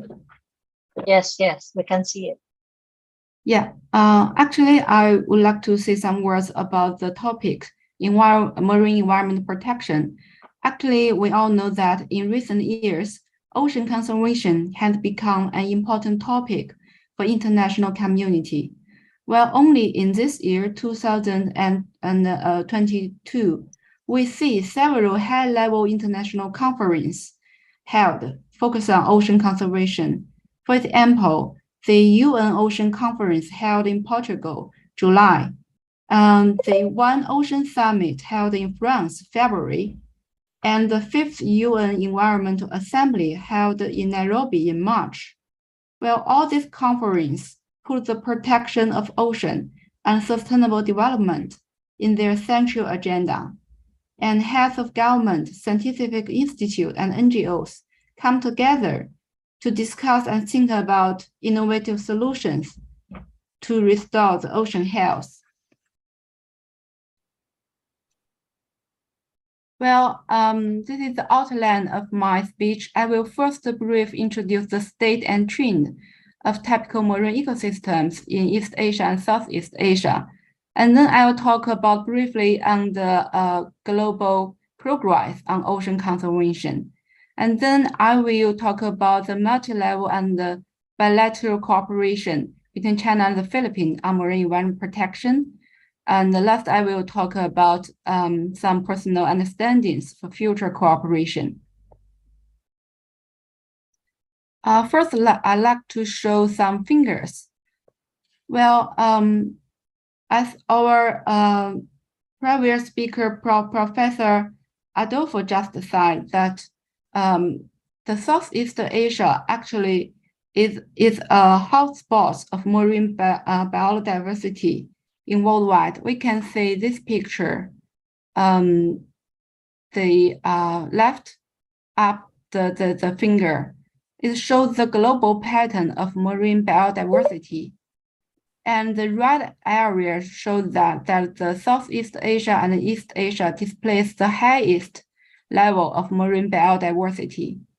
And we can see the second finger, that for the mangroves, and the South and Southeast Asia contains 40% of the world's mangrove forest, with Australia having another 10%. Well, the third finger shows that the Southeast Asia, the coral triangle area is also the hot points for coral reefs. It is home to more than 30% of the total 6,000 coral species.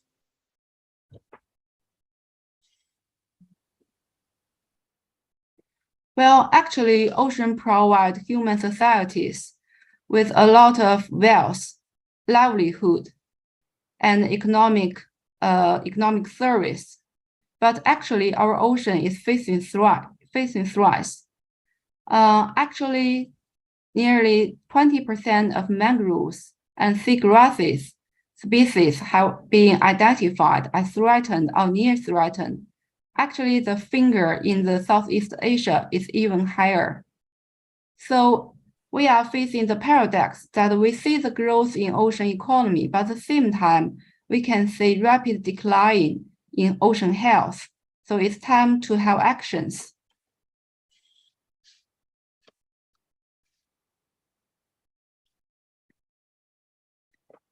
Well, in this slide, I can show that actually it's a global common understanding that we need to take actions to reserve the declining trends of ocean health. In the 2022 UN Ocean Conference just held in Lisbon in this July, the head of states signed a declaration named "Our Ocean, Our Future, Our Responsibility." Well, let's move to the next slide. Well, in this declaration, actions are encouraged to address marine environmental problems such as marine pollution, marine plastic litter, climate change, biodiversity, sustainable fisheries, and call on states and other stakeholders to carry out science-based and innovative actions, and to respect the role of indigenous knowledge in ocean conservation. Also, states and other stakeholders are encouraged to register voluntary commitments, to register their actions to be taken to protect the ocean. Actually, until now, there are 2,080 voluntary commitments registered at the conference website by governments, IGOs, NGOs, and other communities.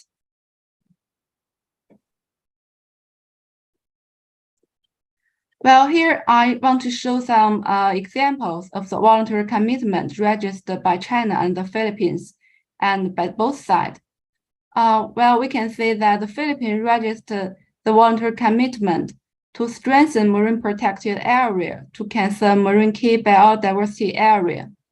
And another voluntary commitment is to carry out the GEF small grant program in the Philippines. Actually, they also focus on MPA management. And there are some voluntary commitments registered by China, like to strengthen the conservation of tropical coastal sea space, to strengthen the marine protected area in Southeast Asia, and to support the implementation of the Yellow Sea Large Marine Ecosystem Project. This is a project led by UNEP.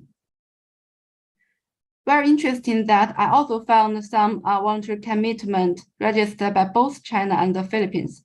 Actually, there are some commitment led by the intergovernmental organizations, such as the coordinating body on the seas of the East Asia, the Marine Title MOU, and the commitment registered by the UNESCO Intergovernmental Oceanographic Commission to develop research capacity and transfer of marine technology. We can see that the UN Ocean Conference actually provide a platform for both China and the Philippines, along with other countries, to share their experience on marine conservation and to make collective efforts on many aspects of marine environment. Well, another global progress, I want to highlight the convening of the 5th session of the UN Environmental Assembly.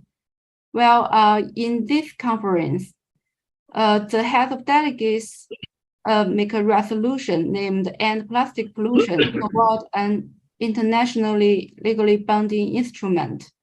Well, this is a historical instrument. It opens up negotiation for the first global framework to end plastic. And according to this resolution, the negotiation will start this year and expected to complete in 2 years later. So by that time, there will be another important global framework on marine environment protection, the Plastic Convention.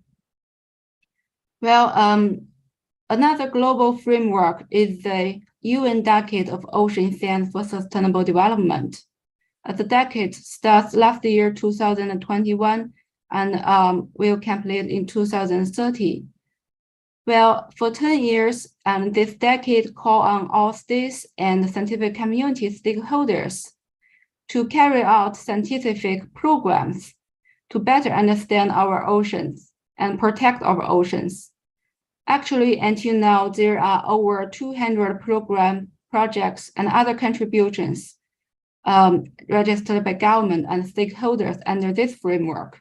It's also a framework that China and the Philippines can participate.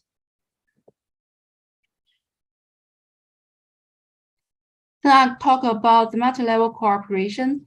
First, I'll give some information about the regional framework for environmental protection, and then I will talk about regional cooperation activities in other forums, like in the APEC forum and the China ASEAN forum. Actually, the regional actions to protect marine environment starts from 1990s. We can say that with support of UNEP, the project named Reversing Environmental Degradation Trends in the South China Sea and the Gulf of Thailand started in 1996. It is participated by the Cambodia, China, Indonesia, Malaysia, the Philippines, Thailand, and Vietnam. The main output of this project is a strategic action program with actions to support countries, to get countries to protect the marine environment in the South China Sea and Gulf of Thailand. Also, it encouraged states to submit national action plans to protect coral reefs, mangroves, and seagrass. Well, another regional intergovernmental organization is named the Coordinating Body for the Seas of the East Asia. It's also supported by UNEP, the COMSI. It is established in 1993, and it is participated by 9 countries in this region. And it's the intergovernmental mechanism to support the implementation of the East Asian Seas Action Plan. It's an action plan fixed on the pollution control, marine coastal planning, and climate change. Well, the 2018 and 2022 strategic plan, strategic direction of the COMSI include the land-based marine pollution, coastal planning and management, and regional governance on marine environment protection. Another intergovernmental organization in this region is PAMC, the Partnerships in Environmental Management for the Seas of East Asia. It is also initiated in 1993, and until now it has 11 country partners and 20 non-country partners. A major focus of PAMC is the integrated coastal management. It has built an ICM network, including local government in many countries of Southeast Asia. Well, we can say that in 1990s, actually, the main problem facing by Southeast Asia is marine pollution and the conflicted uses of the sea areas. So in this time, the priorities of regional marine environment protection is pollution control, integrated coastal management, and to promote ecosystem-based management.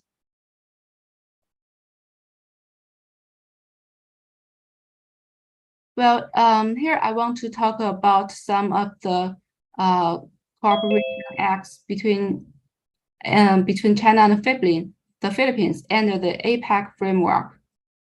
In APEC, the major working group to deal with ocean-related issues is the Ocean and Fishery Working Group. Well, now the working group has 3 pillars: the blue economy, the marine debris, and the fishing problem, the fishing management. Actually, blue economy has becoming a priority of APEC since 2010. And China and the Philippines both implemented projects on blue economy. While in 2014, the Philippines reported their progress on valuing blue economy using a Philippines lens, and also they shared their experience on marine protected areas and its contribution to the blue economy. And in this area, China actually held 6 APEC blue economy forums from 2011 to 2021. The 6th Blue Economy Forum just held last year. After years of collective efforts, APEC has reached a policy plan, the APEC High-Level Policy Dialogue on Food Security and Blue Economy Plan of Action in 2015. And that year is the Philippines host the year of APEC. So the agreement on this policy plan is highly supported by the Philippines. Another priority in APEC ocean-related cooperation is marine debris. In 2014, APEC established the APEC WUSHU Working Group on Marine Debris to find solutions, to find the innovative solutions to deal with land-based land-based pollution. There are many workshops, training shops on marine debris under the APEC framework. And in 2019, APEC agreed on the APEC roadmap on marine debris. And it pointed out directions for future cooperation, like to engage the private sectors to apply new technologies and to strengthen infrastructure buildment.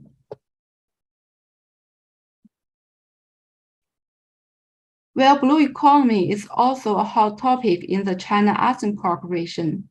In 2019, China raised to build the China-ASEAN partnership on blue economy and to promote blue economy development in the area of marine environment protection, marine technology, and marine industry development.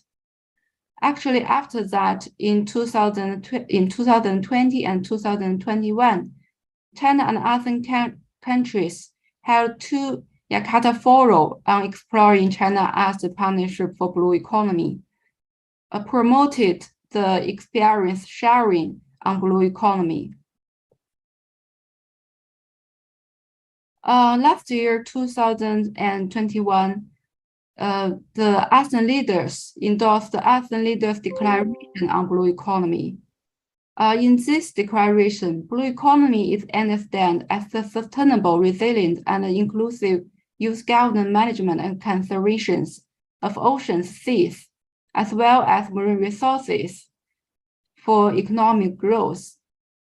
And it encourages ASEAN countries to explore areas related to ocean conservation, such as to cooperate on the environment protection, on IOU fishing, marine and coastal ecosystem protection, on fishing practice, on sustainable production and consumption, also to address the problem of marine pollution, marine litter, plastic, and to promote coastal tourism and heritage conservation and strengthen capacity building.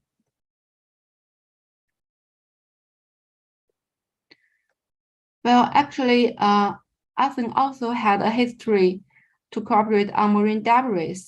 In 2017, the ASEAN countries held the ASEAN Conference on Reducing Marine Debris in the ASEAN region.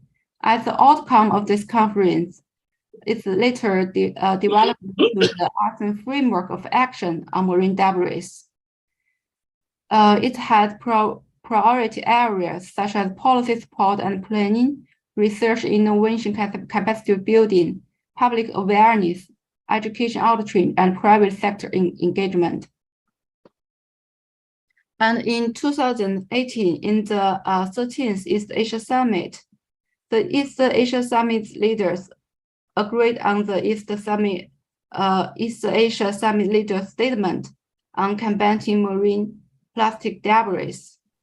Only 1 year later, the Asia Summit agreed on the Bangkok Declaration on combating marine debris in ASEAN region. We can see that marine debris are gaining increasing attentions by ASEAN countries, and China also like to promote cooperation in this important area in marine debris monitoring, marine debris research, and microplastic monitoring and prevention.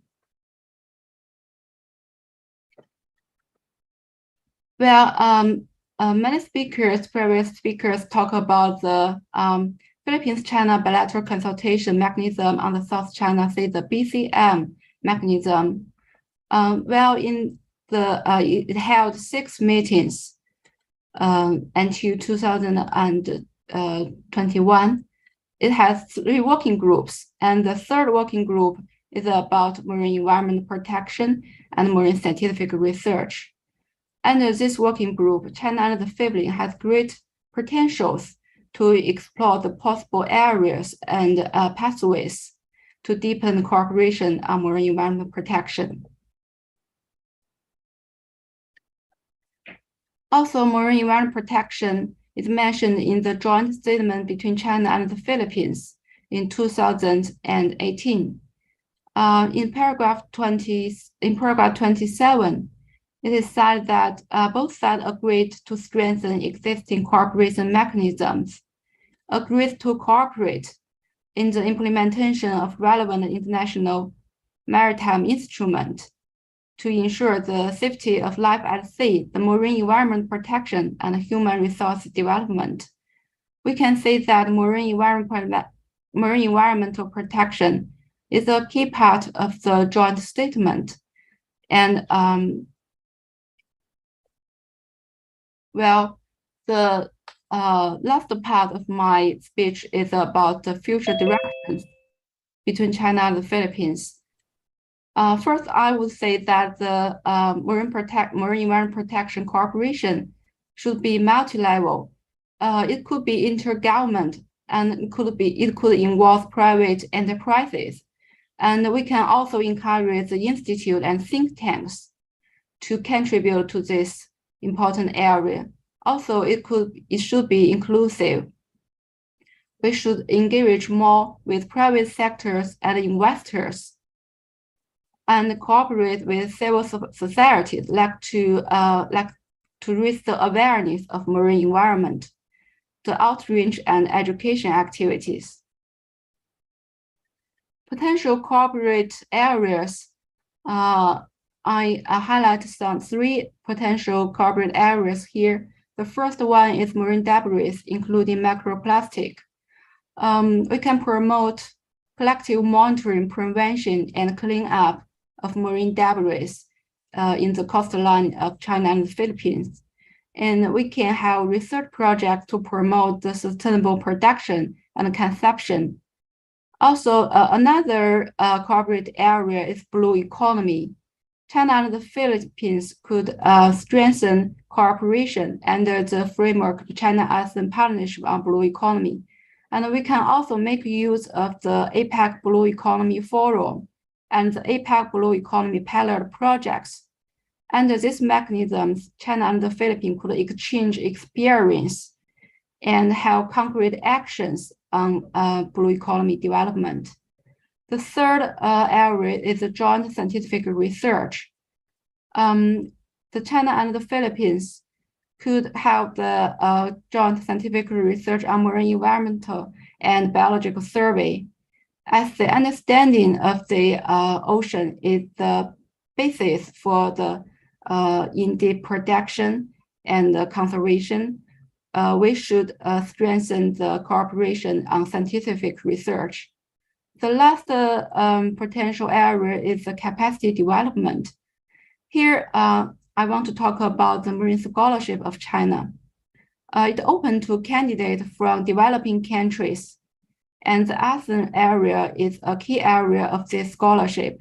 We support candidates to study ocean-related major in China's universities, and the candidate from Philippines is highly welcomed by this scholarship.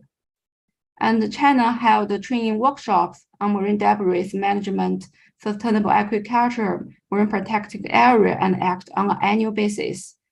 And we all welcome the candidates, the experts from Philippines to attend the training workshops.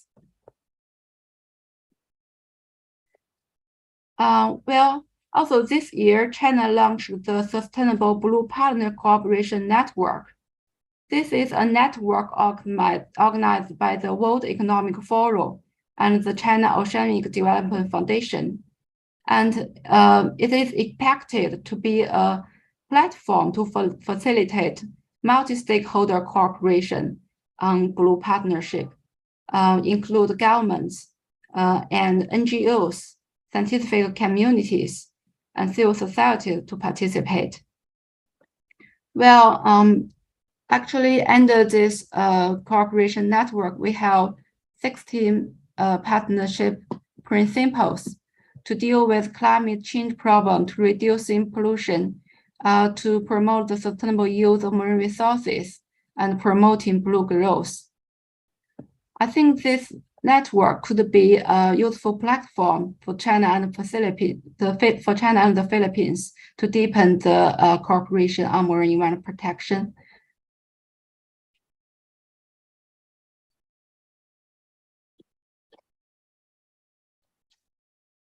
Well, that's all for today.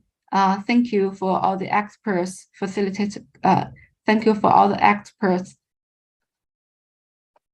And it's also a good opportunity for me to learn the knowledge about marine environment protection and about the China-Philippine cooperation. Thank you.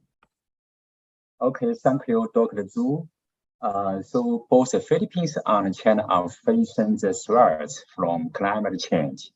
So the Philippines, as an archipelago country with thousands of islands, especially fragile before environment degradation. So marine environment protection, as Dr. Zhu said, is was a field that we can have deeper cooperation. Dr. Zhu also explored the possible cooperation from the perspective of global and regional cooperation. So it seems that we have a bright future in maritime cooperation. So Professor Anna, could you give some comments to Dr. Zhu? Yes, I just noticed that in her presentation that there are a lot of multilateral and even ASEAN level, regional level cooperation and mechanism by which countries like the Philippines and China could cooperate when you talk about marine environmental protection. And I think one also very prominent in her discussion is the blue economy, which is basically, I think it's all about sustainable economy, trying to protect the marine environment, even though we're trying to utilize those resources in there. This is the presentation of the was very informative in many ways, because even I myself, I really don't know all of these things. So I've learned a lot from her presentation that, the marine environmental protection is not necessarily isolated from the climate change problem, or even the whole the challenge in addressing global environmental issues. So it's there, and I think these are mechanisms by which Philippine-China cooperation, when you talk about environmental protection, marine environmental protection, can be strengthened and probably can be intensified as well. So that's my take on the presentation. Yes, I think we can. It's already 4:14, and we have consumed 2 hours of the time. But I think we can open the floor for question and answer. It means open forum from our friends who are attending this webinar. If there are questions, please let us know, and please type it in the chat box. Okay. We can conclude the webinar, but let me ask one question because I think this is important. Wait, let me check my question here. Here. Earlier there was a mention of the JCF mechanism and BCMs. No, are there any new development on this mechanism? No, thus far at this time around that there was a change in administration in the Philippines from the Duterte administration to the Marcos administration. I think very important for our side to know if there are on the side of China, if you know any development on the BCM per se, and even the mechanism on the joint cooperation on the fishery, just for us to know if we are expecting some kind of meetings in a matter of time between the two countries. I think Dr. Yan Yan and Professor Dr. Ming was the one who explained this. Yes, thank you. Actually, I have high hopes on this BCM mechanism. I personally think that the Chinese Foreign Ministry has wanted to continue this mechanism as a government level of umbrella mechanism that can host all this working group meetings and committees that can pave the way for future bilateral maritime cooperation. I think that maybe the new president Marcos government maybe needs some time to consider and need to consider how to arrange the future BCMs. So, but I personally have confidence in the new government, and I think that the future BCMs will be continued. Is my sincere hope. Thank you, Dr. Yan Yan. On the joint cooperation on fishery, are there any development at the moment?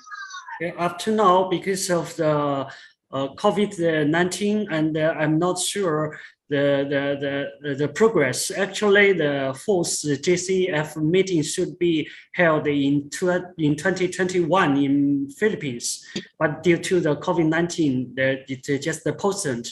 But I also, as Dr. Yan Yan mentioned, we are confident that the both sides from the Ministry of Agriculture and Department of Agriculture, especially DAB-FA, they will promote this kind of mechanisms to help this meeting, because this is very important mechanisms to promote the fishery sector cooperation. And we hope under the administration of President Marcos will promote this cooperation mechanisms on fishery sector. Okay. Before we conclude, because I'll be the one who will be delivering the closing remarks, I have last question addressed to everyone, all our experts. No, how confident are you, and what are your thoughts on the basically on the cooperation between the two countries, the Philippines and China, when you talk about fishery, and when you talk about environmental protection, and of course maritime security? What would it entail for the two countries to continue and to be more sustainable in its in its dialogue and trying to forge a very stable relationship between the two on these areas like fishery management, marine environmental protection, and also maritime security? So I just want to have for each one of the speaker, especially the expert, to give their thoughts, and then from there I will close the webinar. It was quite exciting to listen to the presentations of our Chinese friends, our Chinese colleagues. This is honestly, this is the first time that I am able to know that there have been lots of potential areas of cooperation between the Philippines and China, not to mention between China and ASEAN. I'm amazed at the development of the concept of the blue economy, the protection of the marine environment, the cleaning up of the ocean debris, and other fields. And although my concern, however, is that much of the talk and discussion about these issues has been on the level of summits and conferences. I would have wanted to know how such talk, discussions, and probably agreements have been translated into actual accomplishments and ongoing projects. Now, with regard to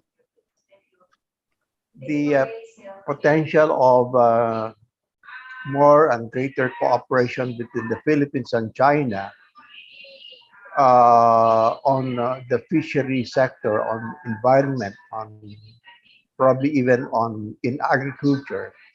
Well, you know that the president has assumed the position of the Secretary of Agriculture. Although 2 days ago he appointed an acting full-time secretary by the name of Domingo Panganiban. And this is the point that I was trying to raise last time during my short talk, that it is unfortunate that through the years and even decades of cooperation between the Philippines and China, such level of cooperation has met hiccups and humps along the way, and mentioned, for instance, that during the whole administration of Aquino III from 2010 to 2016, no such cooperation was present, you know, and it took, of course, the presidency of Duterte and now Marcos to entertain new plans and agreements on maritime cooperation.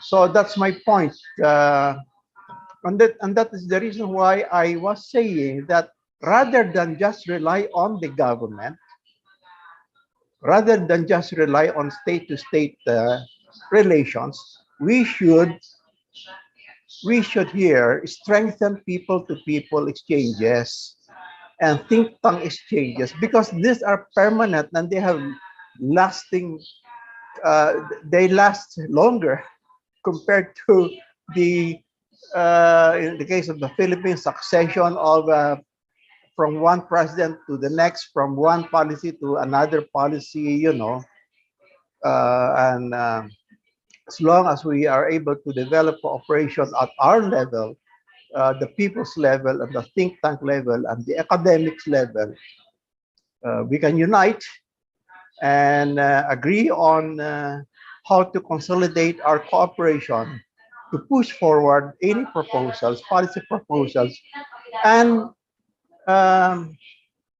press the government to act, especially the Philippine government, to do something about that. We have a vibrant civil society organization in the Philippines. We have something like, you know, more than 50,000 NGOs. You will be surprised at this number. Why are there many NGOs in the Philippines? Because the government doesn't do its job. So we do our job. The NGOs do the job that the government doesn't do. The responsibilities that they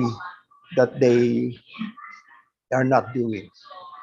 It is quite a frustrating, but you know, action starts with some realities.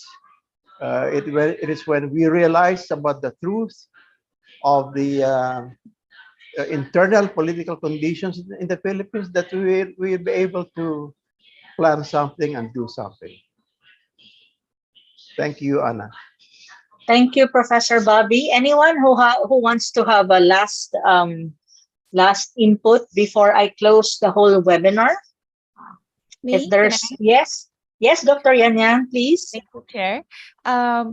Because I did listen very carefully of what my Philippine friends said just now, and I think that there are another 2 points that I wanted to make. The first is that I do agree with my Filipino friends that the South China Sea dispute, the sovereignty issues, the maritime delimitation issues are still blocked away to some of the maritime cooperation projects between us. And I do wanted to say that I personally don't see that the South China Sea dispute can be resolved in the very near future. But we still need to move on. We still need to pave the way to build trust and confidence and pave the way for future settlement of the dispute. And this is how maritime cooperation can help. So pending the dispute settlement, we still need to build trust and confidence using in all these 3 areas that we have already just mentioned. And my second point is that, and I do also agree with many of my Filipino friends said just now, because the this whole South China Sea cooperation is under this China-US geopolitical competition. It's an environment, it's a background here in the South China Sea. So I do realize that with the U.S. Involvement in the South China Sea, the Quad, the Indo-Pacific strategy, and also with the very tight,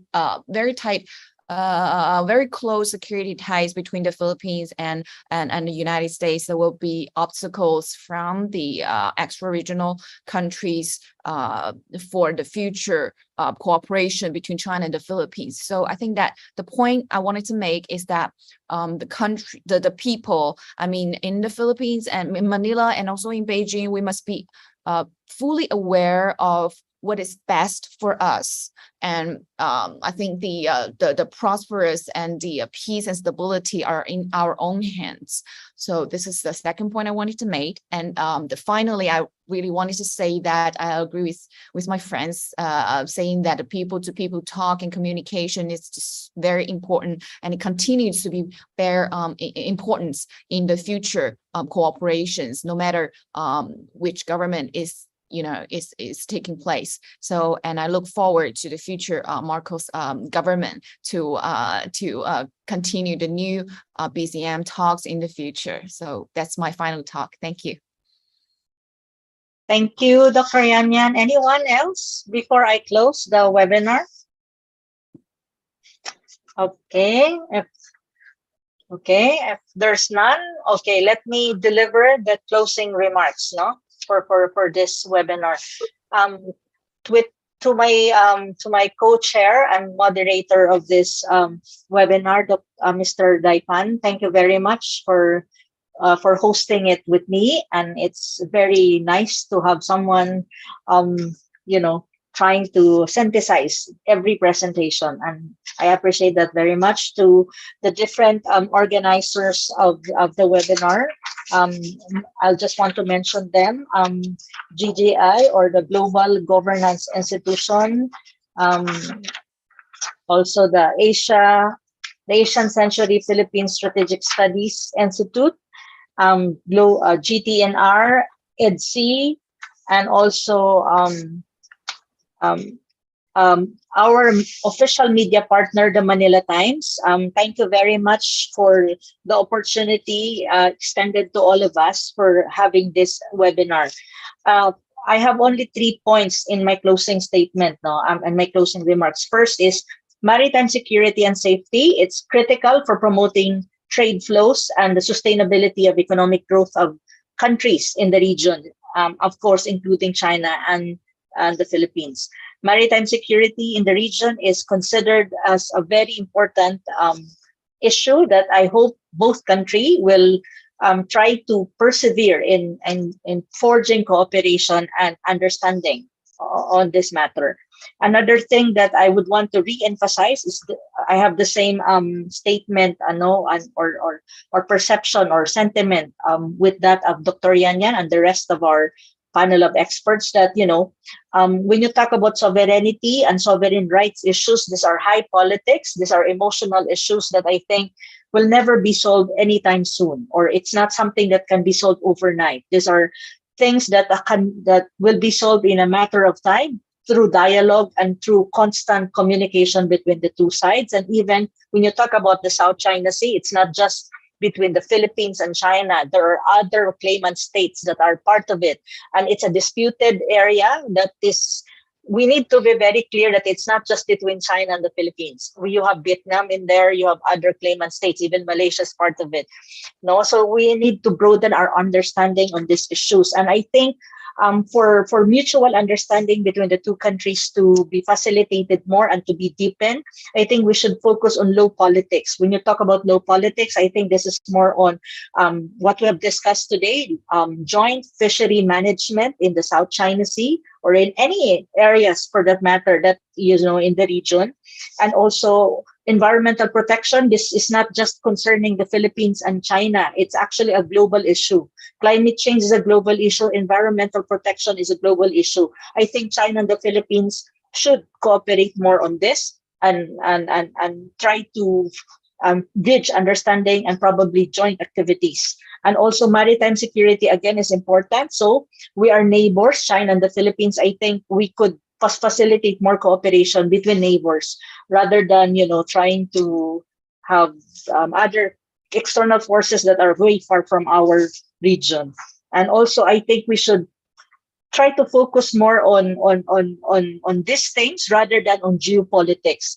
The competition between China and the United States is there. I think countries like the Philippines should understand that, we should not be getting involved in this great power rivalry because we're just a small country. And I think that is not to the advantage of the Philippines. I think the Philippines should focus more on establishing cooperation with neighboring countries like China and even ASEAN countries and even the rest of the Indo-Pacific region countries. No? So I think that's much my take on this issue. So ladies and gentlemen, friends and colleagues, our forum has come to an end. On behalf of the organizers, thank you again for participating. And I hope that we see you again in our next GGI and other think tank in cooperation with other think tanks forum. And we hope that you have learned something from this webinar. And we thank all of our experts and speakers for sharing their knowledge and expertise. And we would like to see you again. And hopefully this will not be just a webinar. No, sometimes probably in the near future, we can have really a forum that we are physically present and we can communicate more. And again, thank you and have a pleasant afternoon, everyone. Thank you so much. And thank you, Captain Andy, as well for organizing this forum. Thank you. Thank you so much. Thank you. Have a good afternoon, everyone. Good afternoon. Hope to see you next time. Hope to see you in Manila next time. Bye. Yes, hope to see you soon. Bye-bye. Bye-bye. Bye-bye, Professor Bobby, Mentong, Dr. Yan, Dr. Daipan, and GGI support. Manila Times, thank you so much. Maybe in Manila. Yeah, I'll be going to Beijing soon. I'm saying good luck, man.